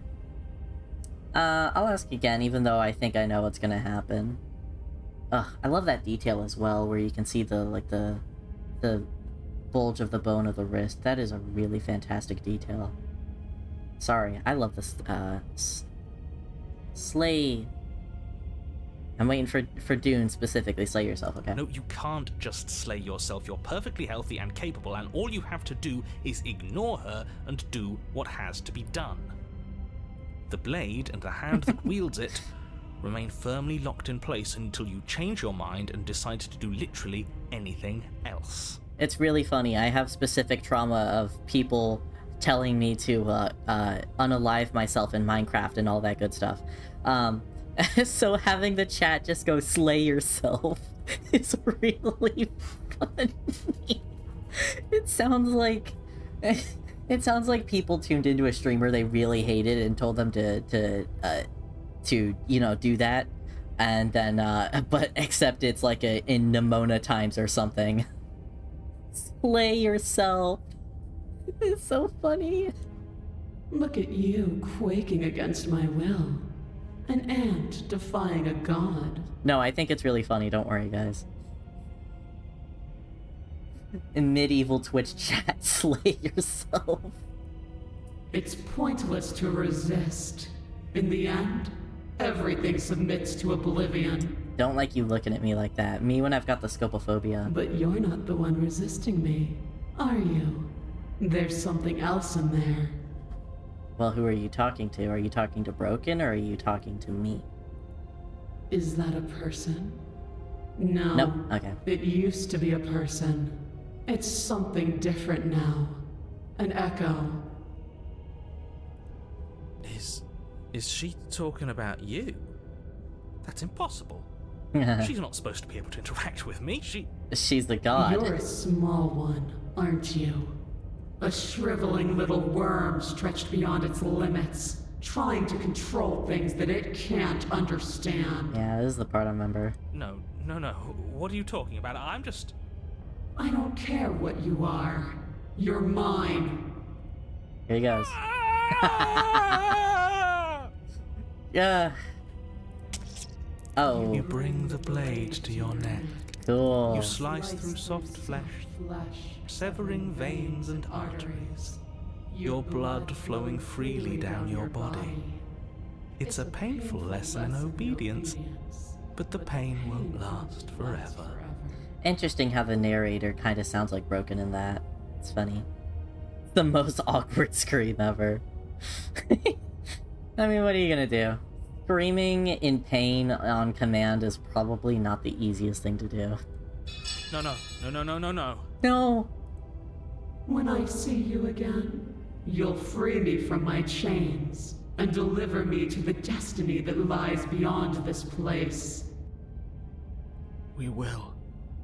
I promise. Oh, I know that Hero and Broken struggle over the blades, specifically because of some orc catnip art. It's really funny to me. I know you will. Whoa. Everything goes dark, and you die. I love Jonathan Sims. Ooh, wait. I wonder... You're on a path. Oh, in the okay. woods. Yeah, makes And sense. at the end of that path... Oh, let me guess. And at the end of the path is a cabin. No, my phone! No! My phone! I was so excited. It was clapping because it's Contra, but no.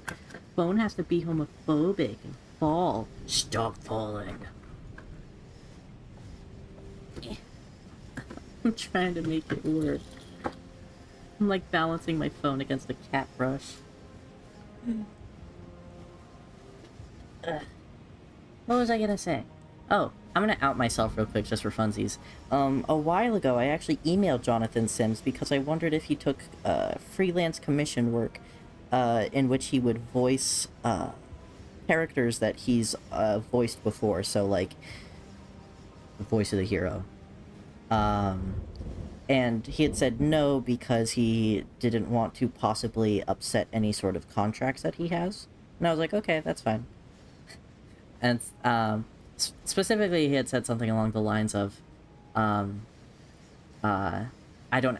would have to get permission from the creators to do that because I wouldn't want to upset them, which is completely fair. So now I've, for months, been contemplating reaching out to Black Tabby Games and being like, hey, I haven't done it yet because I feel like it would be extremely disrespectful, and rude. Don't know if I'd ever do it, but, whatever. Excuse me? Come on, man. We can see it right in front of us. And besides, we've been here like, what, 5 times already? I think this is 3. 5. Who cares? Right, he's bad at math. The woods are always the worst part anyway. Nothing ever happens in them. I care. Every single time you've been here, it means an entire other reality has been damned to oblivion. One reality is already an incalculable loss. And there is a massive difference between 3 and 5. Contra can't count. Feels like the numbers getting thrown around here are too big not to be abstract. 3 and 5. Numbers like 5. Numbers like entire realities. At the end of the day, it's all just silly, isn't it? None of us can count to a whole reality, and he's asking us to think about the difference between 3 and 5. Contra, you are a new breed of idiot. You're already starting to lose the thread. Just because you can't personally sum up the contents of an entire reality doesn't mean that the people inhabiting it don't contain moral value. If you have any sense of ethics left in there, if you have any moral compass, please, you have to stop her. Don't you get it? Right makes right, and she didn't even have to touch us last time to prove her power.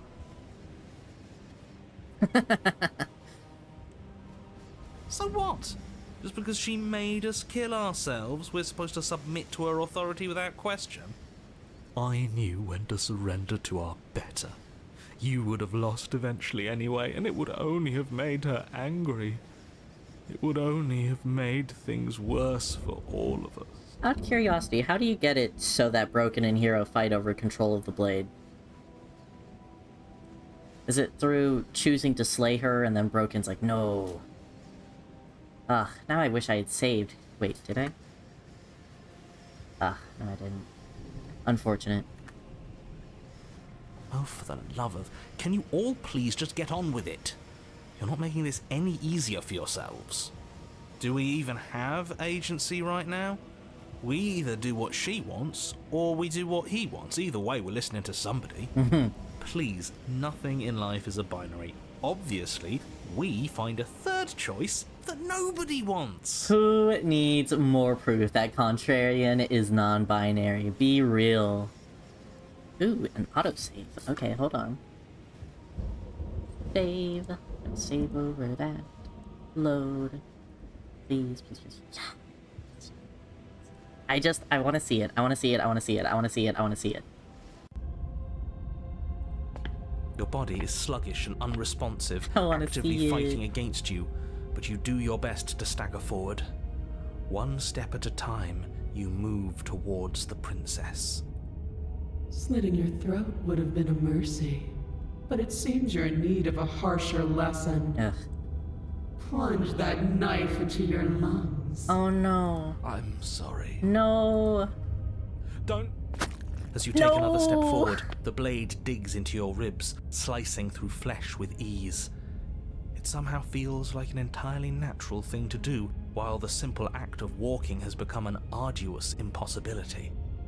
Then it slides back out, the wound burning as a small hiss of air escapes through the fresh orifice. Blood fills your lungs. Now, do it again. Keep doing it until I give you permission to stop. Those are just words. You don't have to listen to her. It's what she wants. You, heroic one, what are you doing? Don't just let this happen. Stop him from killing you. Oh my gosh. You listen, you don't have to be mean. I'm on it. Your other hand locks around your wrist, struggling to keep it from perforating vital organs. The blade still flails towards you, managing to slice bits of skin that plop to the floor to join the glowing pile of blood and gore beneath you. Despite the pain, you manage to keep yourself in one piece, at least for now. This is so funny. I'm so glad I came back to do this. What a pitiful display.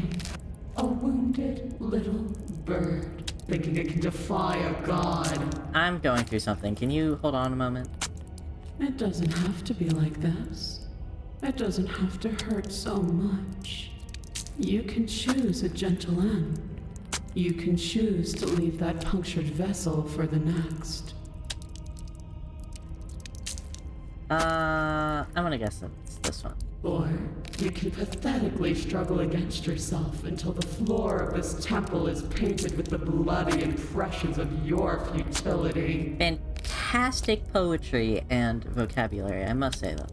You continue to approach the princess, even as the repeated gouges of your blade expose bone and muscle to the open air of the basement. You know, this would be a lot easier if you gave us a hand. Okay, now it's funny. My influence only goes so far, and I can only juggle so many things at once. The best I can do right now is to continue to drive you forward. Believe me, this whole ordeal would be so much easier if I didn't have to contend with free will. You're the one making things difficult. You're the one making us hurt. She doesn't want to hurt us. She's just doing what she has to. Stop. As you finish crossing the room, I'm dying. you fall to your knees at the princess's feet, your chest heaving as your blood pools in the crevices of the stone floor, the coppery taste coating your throat. The princess kneels down, lifting your chin with her finger as her face lowers to yours. That is unwanted physical contact, ma'am. Your devotion is misplaced. You've surrendered to delusion. But something about your defiant spirit speaks to me. You are different than you were before. Perhaps, if you've learned your lesson, I can spare you from the release of death. Yeah. There's a place at my side for you, if you'll have it. Not as an equal, but as something worthy to be kept. A priest, perhaps, or a pet. Well, that's demeaning, isn't it? Yeah. Yes, how thoughtful of her. Huh, I'm gonna store that in my brain as well. It's a mercy. Take it. I think he's given up whatever say he had at the start of all this. At least one of you is sane. She's within striking distance, and she's only negotiating now because she knows you have what it takes to put an end to her. Seize the moment before it's too late. No. No. No. Yes. Though your body trembles, struggling this to is gonna defend get me itself to, in the face of the princess's what's it? overwhelming Okay. will, Hold on. you finally managed to... Hold on. We're not there yet. I will, however, put a save on this. Okay. Now we're gonna load. Okay. Please, nothing in life is a binary. Obviously, we find a third choice that nobody wants. I know we're really jumping around here. Sorry doing about a detour from apotheosis. You all Apotheosis, talk about whatever. choices and freedom, but there is no choice when it comes to the will of a god. I'm going to cut you off right there. She is not a god, and the more times you fail, the harder it becomes for you to succeed. But the fact that you're still here means you still have a chance to pull this off. So, princess, dangerous, cabin, slay, now. Slay, and he does the gay wrist thing. You didn't see it, but I did it in real life. Okay, now hold on. I have so many questions. And right now you have neither the time nor the mental acuity to handle a single response. It's now or never. Excuse me. I'm not going to the cabin until I have answers. What am I? As you finish your inane question, the ground quakes beneath your feet. You feel an unyielding force pulling at you and your surroundings. The trees start to sway and then crumble, breaking apart as everything is drawn towards the cabin. Even the earth beneath you seems to shift, your feet unable to grip solid ground as you're dragged forward along with everything else. I'm not gonna like this. The end of everything. the beginning of something new. The moment we open that door, she will be free. My girl of all time. Any, words of warning? Come here. You already know everything you need to know. Okay. As you step forward, Oh. the cabin explodes. Whoa. You're flung backwards, Oh. violently slamming into a tree as debris rains down around you. Ow. The end of something. You watch in Swag. paralyzed awe and terror as the princess emerges, her body unfurling from some vast space as she stands upright to face you. Where? Ain't no way the basement was that big. The world bows to her. The ruined landscape shifts, trees and stone and the ground itself succumbing to her gravity, orbiting her like a great black hole. It's pretty cool. Finally, the little bird has set me free. This is always how it was going to end.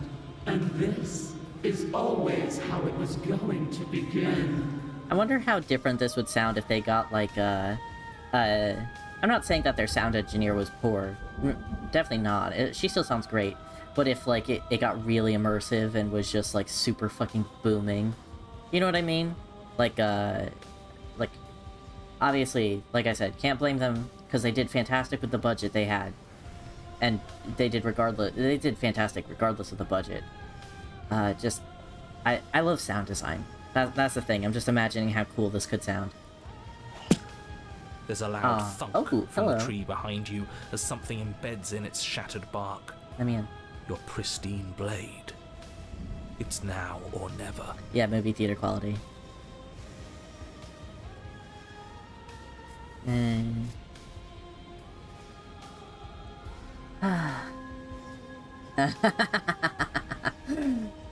Wait. What are we thinking here? Hold on. Got it. Hey, funny one, didn't you say something about a third option earlier? One that would make everyone unhappy? Well, we could always run away, right? To where?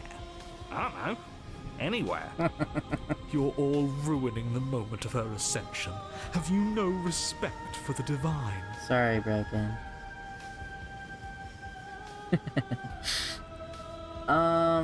Flee. A coward to your core, you turn to flee, leaping from the piece of floating debris and into the empty space beyond where the woods used to be. This isn't cowardice, this is a calculated move. Yeah, now we're counting up to the number B. Get fucked. Sure it is. Can it be a bit of both? Be lying if I said I wasn't just a little afraid of her. Aww. Are you so awestruck by my glory that you cannot bear to look at me? I think not. Yeah, the effect on her voice isn't really selling it for me. As you fall, a great force pulls at the back of your neck, Ugh. violently yanking you away from whatever lack of destination you were headed towards. Now witness me! Yes, your grace. Closing my eyes. She turns you to Disrespecting face her. her. The scruff of your neck is held firmly between two giant fingers. Oh, ugh. I don't like her. Sorry, still don't like her. So much for running away. I forgive you your transgressions, but my destiny is inescapable. She's right, we don't even have a weapon. It's over, isn't it? And yet she still extends her mercy. We should do as she says. Why are you all resisting in the first place? I guess so. So much for spiting her. Spiting him it is. Good. I can feel your heart opening to mine. Her words are like a gentle tug, drawing you closer to the mountain of her body. You land softly on her shoulder. Her skin is warm and comforting. This really is the end. Oh, bye. Oh, well, that's nice. Is it the end? We're still here.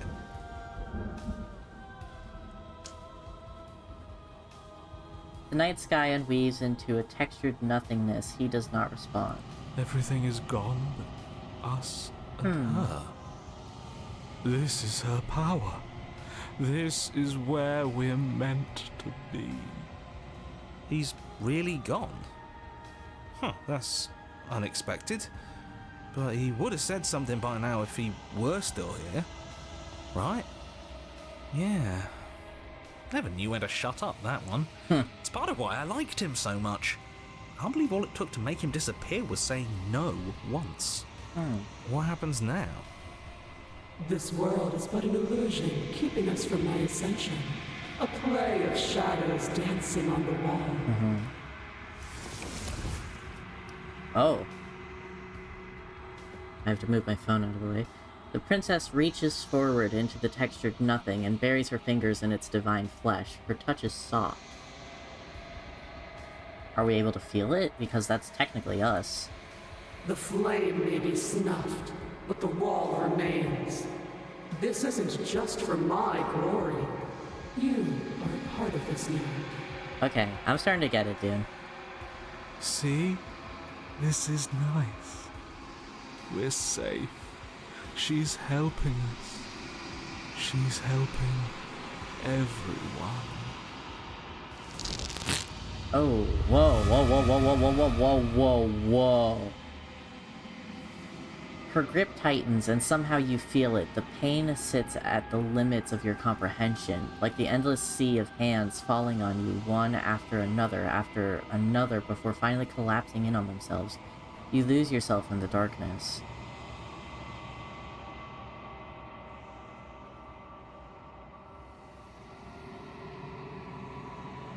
You're hurting me. It will be over soon, little bird. Then your eyes will open, and all of this pain will seem but the fading memory of a distant dream. Soon? Soon? Does that mean there's gonna be more? My only comfort is that he isn't here to see us suffer. He would love that, wouldn't he? The textured nothing is ripped open, and with it, you are ripped open. Amid a sea of dissociative pain, you can feel everything that is you pouring out into the ether. And you feel something else too. Anger, a need to lash out and hurt that which is hurting you. Yes. Hurt her. Do something, anything, to make it stop. No. If suffering is what she demands of us, suffering is what we'll give. Why would I doubt our God? It is so tempting to see what's on the other side of that great big nothing, but I think I'm gonna lose myself if this goes on for much longer. Why do we have to be the ones going through all this pain while she gets all the benefits? Blasphemer. We have been given the gift of offering ourselves to a higher purpose, and you spit in its face. I just realized the cursor was different.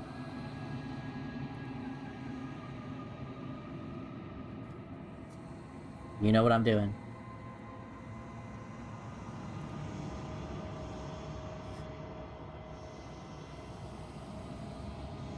Tough.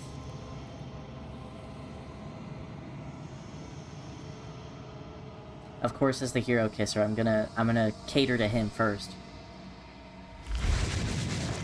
You are a wave of tendrils racing against themselves, and down the shape of your arm, you snap around it. Stupid phone in the way.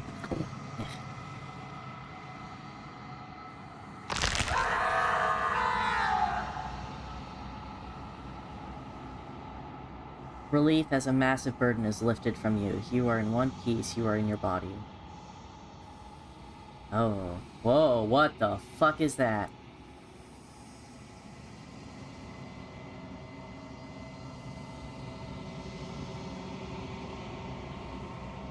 Your eyes open. Before you is the massive form of the princess, arms bound by the textured nothing.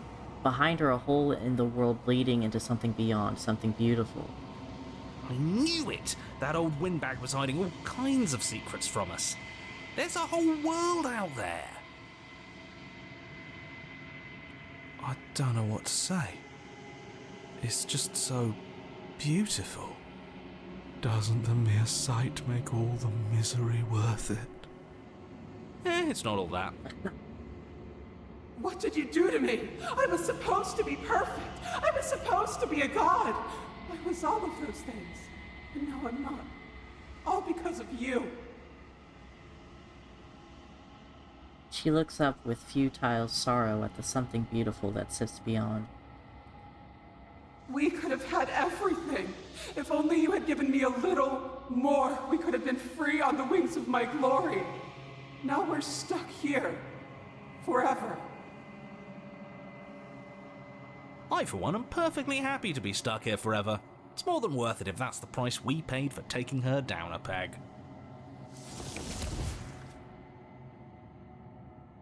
The whole mends shut. As it closes, the tendrils lose their grip, freeing the princess as they retreat. It's gone. No. No, how do we get it back? Can we try again? We'll suffer so much better if we get to try again, I promise. It's so cold here. If this wasn't enough, then what is?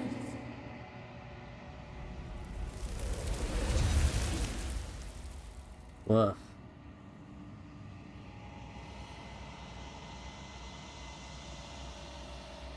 Okay, now hold on. She's gone. Where did she go? And there's... I just want to see what the what Shifty says about her specifically with the way that this ended, and then I'm gonna go back and let her actually do it. But it feels so bad. Like looking into it right now is going to be the end of everything. Yeah, don't look at it. I don't like that thing. I don't want to look at us.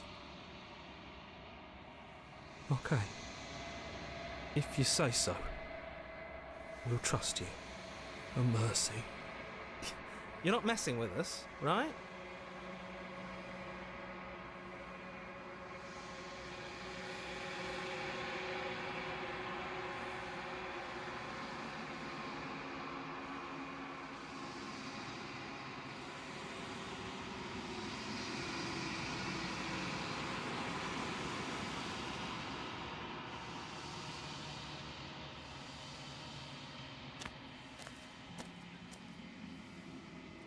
Oh.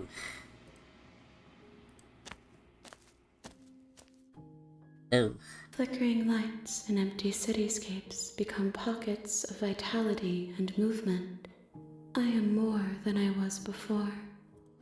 Whenever you are ready, I will wipe your slate clean once again.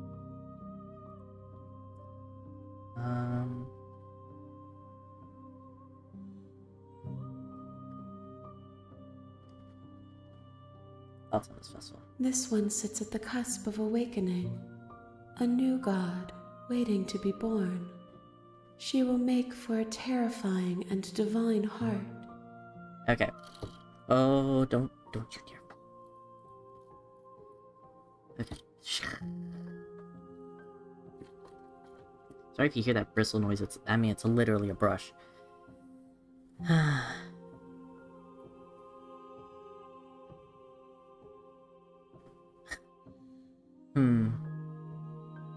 Please do the other option. I will do the other option. So what I'm going to do is I'm going to go back, do the other option, and then go all the way back and get Fury, because I've never seen Fury either. And then I'm probably going to call it a night. I will do Den/Hunted another time. Or, you know what I mean. Do not mourn her, for she has finally found her light. Okay, let's go back now.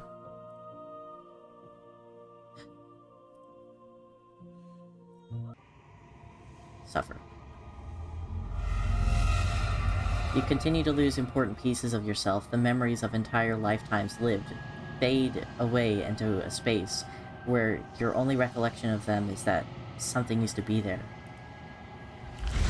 You die and are reborn, die and are reborn, shrinking and shrinking again and again until there is no you left to die or shrink. You've done so well, little bird. Behold, the fruit of your anguish. Eyes open. Are they yours? They don't feel like yours anymore, but there is no other word to describe what they belong to. Where are we? Does it even matter? Here, there, it's all the same. You're all starting to sound like me. Oh no, he's right. Let me see. Your vision focuses, revealing what has been done. The world is opened up, and beyond is something beautiful. Oh. What is that? I think I want to be there. Take all the voices out of my head and throw them out there.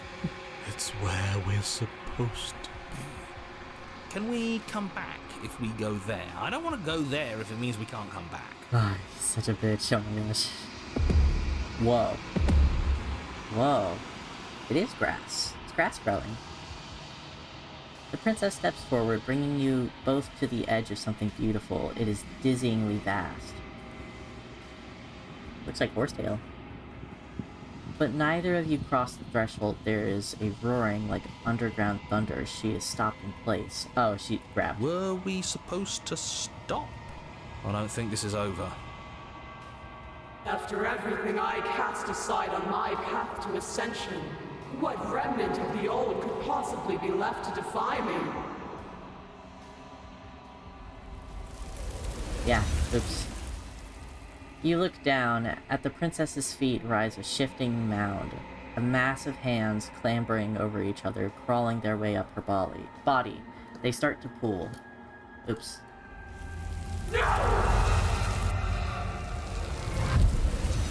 The mound becomes a sea, and the princess struggles to stay afloat, to keep the two of you close to the hole in the world and the light of the something beautiful beyond, but she's drowning.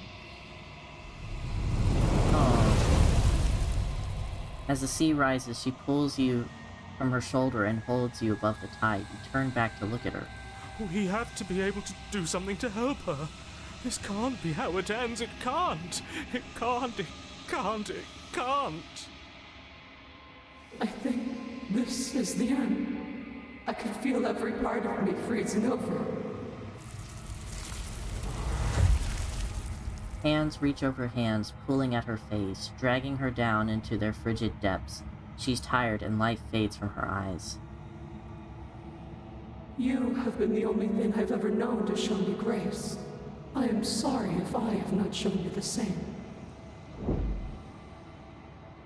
Princess summons the last of her strength, her face a shield of purpose and determination.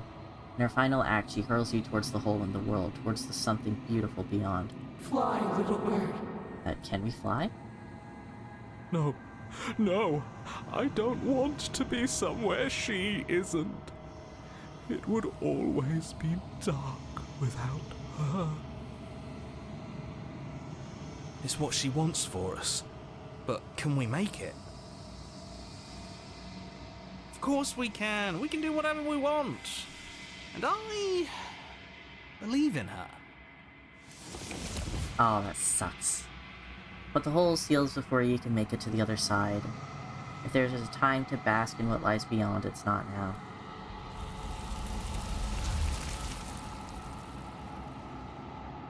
Okay.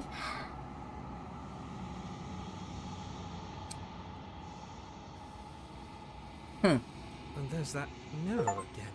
Why is it here? Why now? It's okay. But it feels so bad.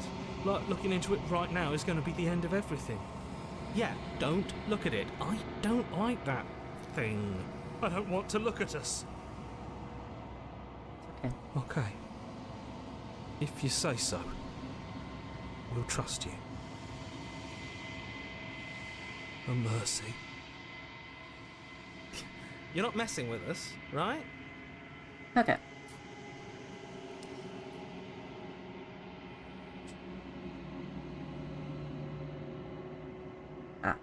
No, okay, we didn't have a load there. Anyways. So, since we're gonna go back and we're gonna go do Purity before I hop off tonight. Actually, what time is it? I should probably stop here. And I'll just load up the save file another time. Save, save, return. Oh, wait, I need to... wait. Yes.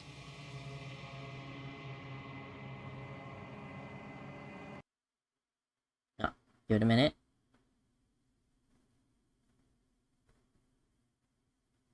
Give it a minute. Oh, please don't die.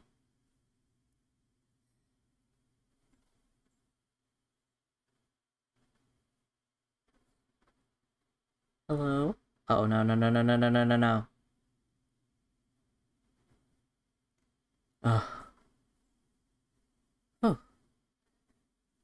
Hopefully everything's okay.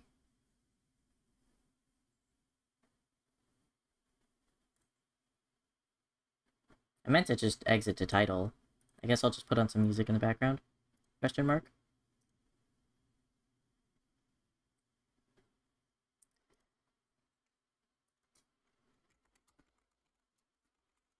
I'm just gonna... Nope, not what I meant.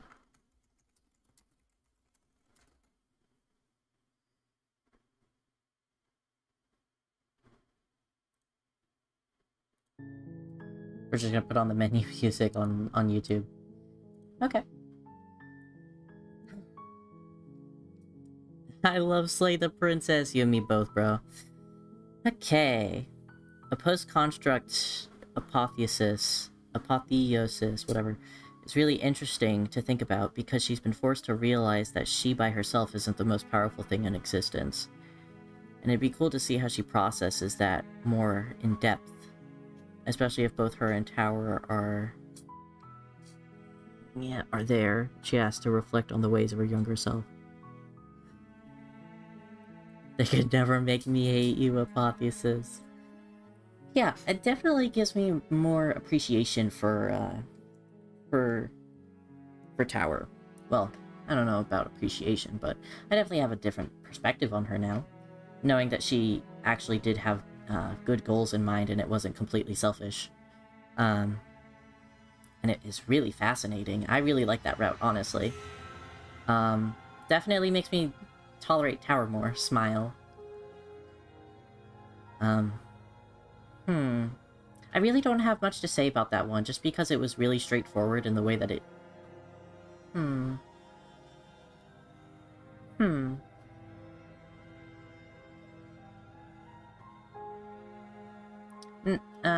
No, there's not really any other way that I could really read it aside from it being very literal, in my opinion, without it diving into something that could make me uncomfortable.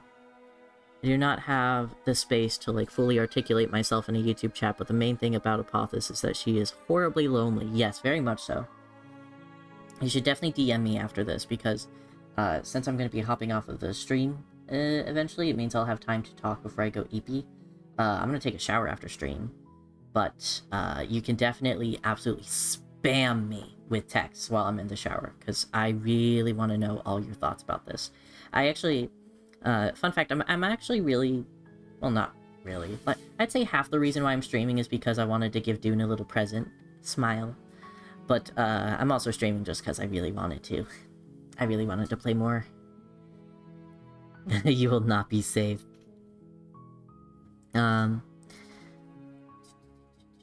Also, she needs you. She cannot exist without you, and despite seeing herself as above you, she still knows this.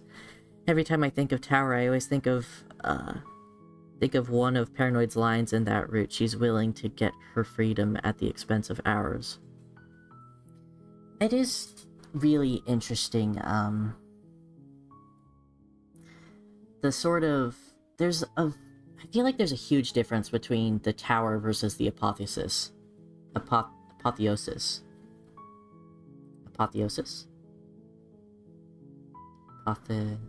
Let's look it up real quick.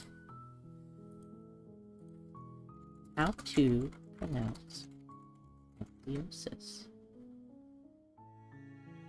Apotheosis. Apotheosis, okay.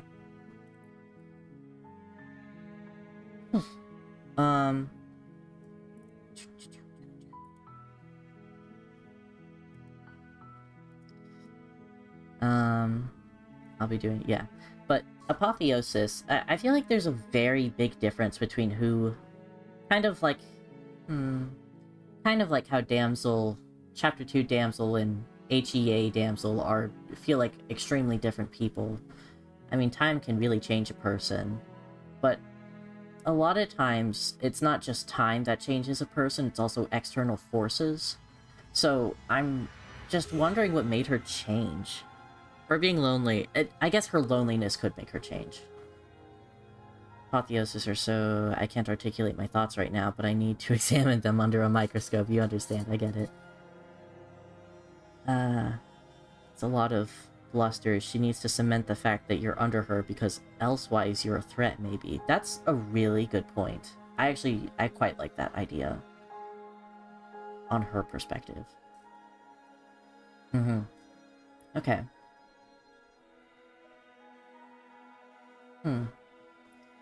I mean, obviously, I know the reason why they did it, like, meta reason why they did it is because people like Adami Mami. But I wonder to myself why she specifically chose that route to go to establish dominance and everything.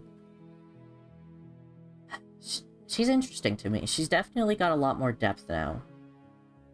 Because of how we see everything play out. Which I really, really appreciate about Pristine Cut. Pristine Cut is doing that really awesome thing that every sequel should do. Because I mean, based on how huge it is, I really do consider it like a sequel, pretty much.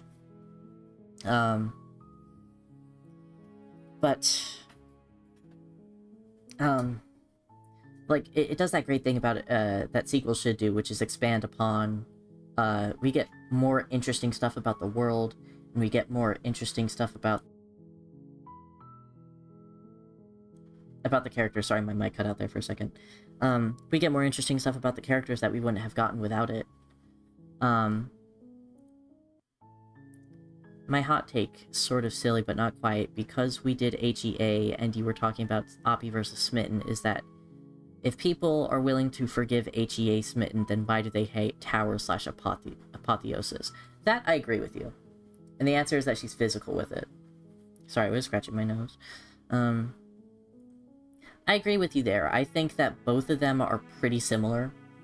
In that they're both doing bad things to a person that they might care about genuinely. To get to, I guess, ultimately with good intentions, because we see through Apotheosis that her intention was purely to chuck you out of the construct, rather than possibly throw you at the mound and see if that would save her. She makes you go, which I think is really, really a great character moment for her. It disproves what I originally had thought about her, which was that she was really, selfish, but instead it says that she's going about it in a bad way, but she has great intentions, which is pretty much HEA Smitten.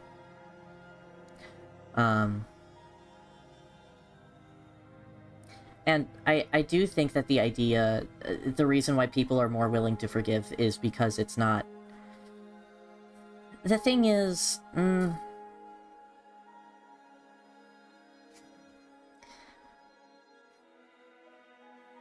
I think part of it is that Tower is really condescending and degrading, whereas Smitten generally isn't unless he personally hates someone. I think that's also it too, yeah. I agree with you there. Tower is more intense, I think.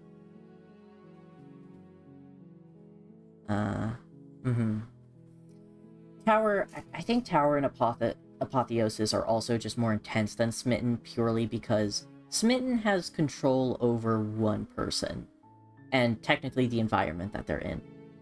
And while Tower and Apotheosis also have control over one person and the environment that they're in, it extends far further than that.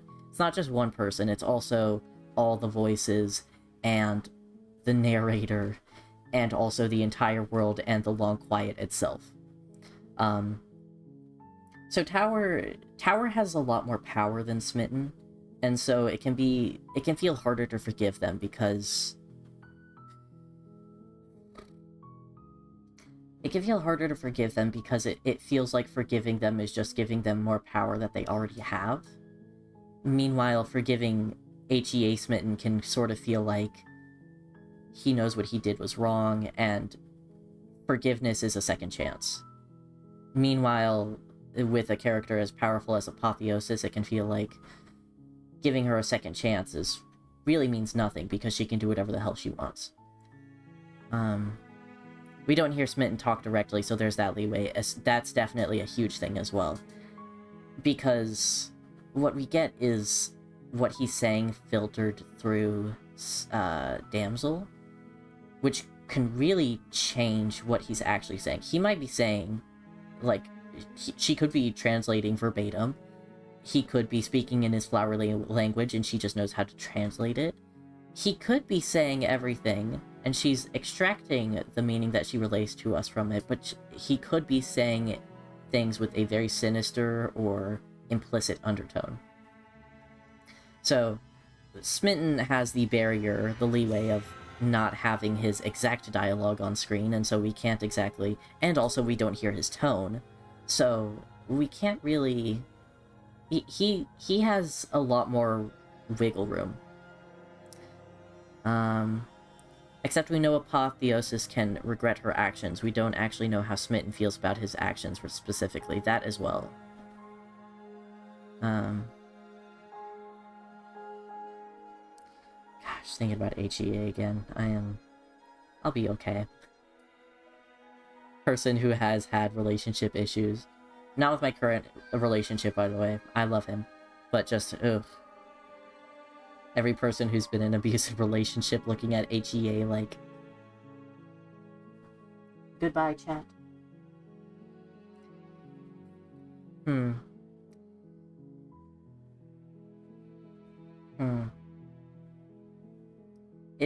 I think it is also the personality of the two that I think is the reason why the fandom wants to forgive HEA Smitten more than they want to forgive Apotheosis. Because Apotheosis seems to have a very selfish attitude about her, meanwhile Smitten is also selfish, but in a way that is less obvious, and also, he can also just read as like a selfless romantic sort of deal. Because his whole thing is romance and love and all that good stuff, a lot of times we're thinking to ourselves, oh, Smitten would change for the sake of his love. He would do that because he loves that person and he would change if he knew that he was hurting them. Meanwhile, Apotheosis, we don't know what she feels towards... Well, we know that she's grateful towards us. We know that she... We don't know if it's as strong as Smitten's romantic love. What he would do for love is what I'm getting at. So a lot of people probably aren't willing to forgive her because they don't think she would... They don't think that she would think that she needs forgiveness. That's a weird way to put it, but I'm trying to say that they think that she thinks that she's right to do all the things that she did. And so they would think that forgiving her would just make her be like, I didn't need your forgiveness. You know, that sort of thing.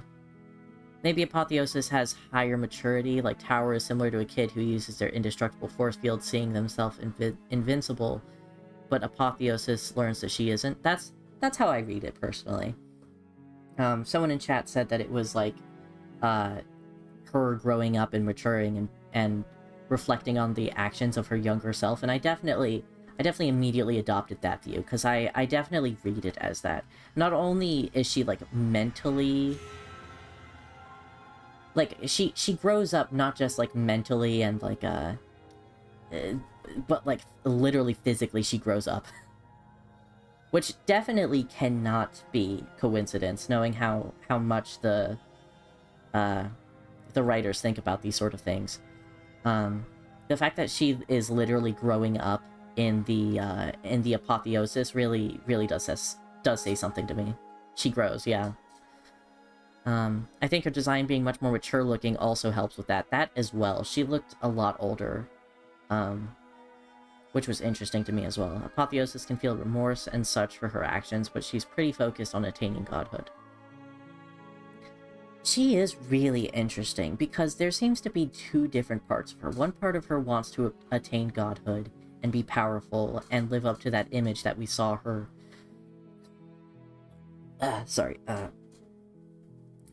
to live up to that image that she had maintained in the Tower chapter. But then there's also this selflessness and sort of maturity, thanking us for enduring pain so that she could show us this thing. This was her ultimate goal, and she felt bad the way that she had to act to get there. But ultimately she was doing it out of a love. I would say a love for the player, for the Long Quiet.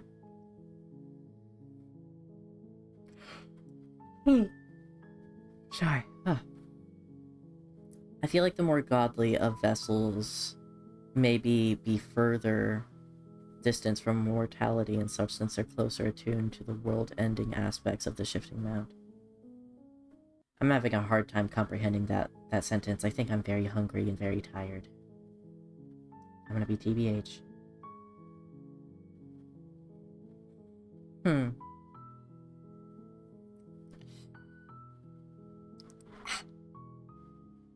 I'm scratching my back and ouchies. Anyways. I think I probably have to go. I also have to go. I'm very, very eepy. But this was a blast of a stream. I think this is my favorite of the two that we've done so far. Hopefully I get to do more soon. There's a few princesses that get to a similar point as Apotheosis, basically. Yeah, I think, based on what I know of Fury, it seems like maybe that.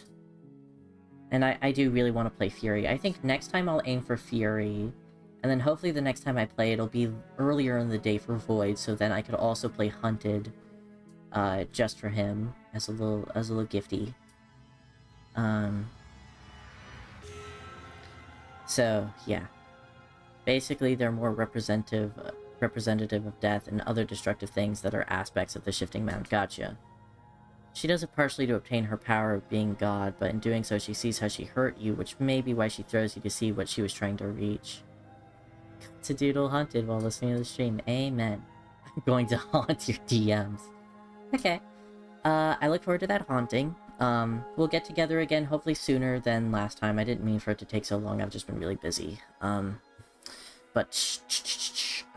So next time we're going to do Fury, we're gonna go through Hunted, with the den and all that good stuff. I can't think of... Oh! Another one I really want to see is Moment of Clarity. That's another one I want to see. I have no clue what that one's about. Smile. Okay, but, night-night, every pony. Eat well, drink wah-wah, get some food in you. Night-night.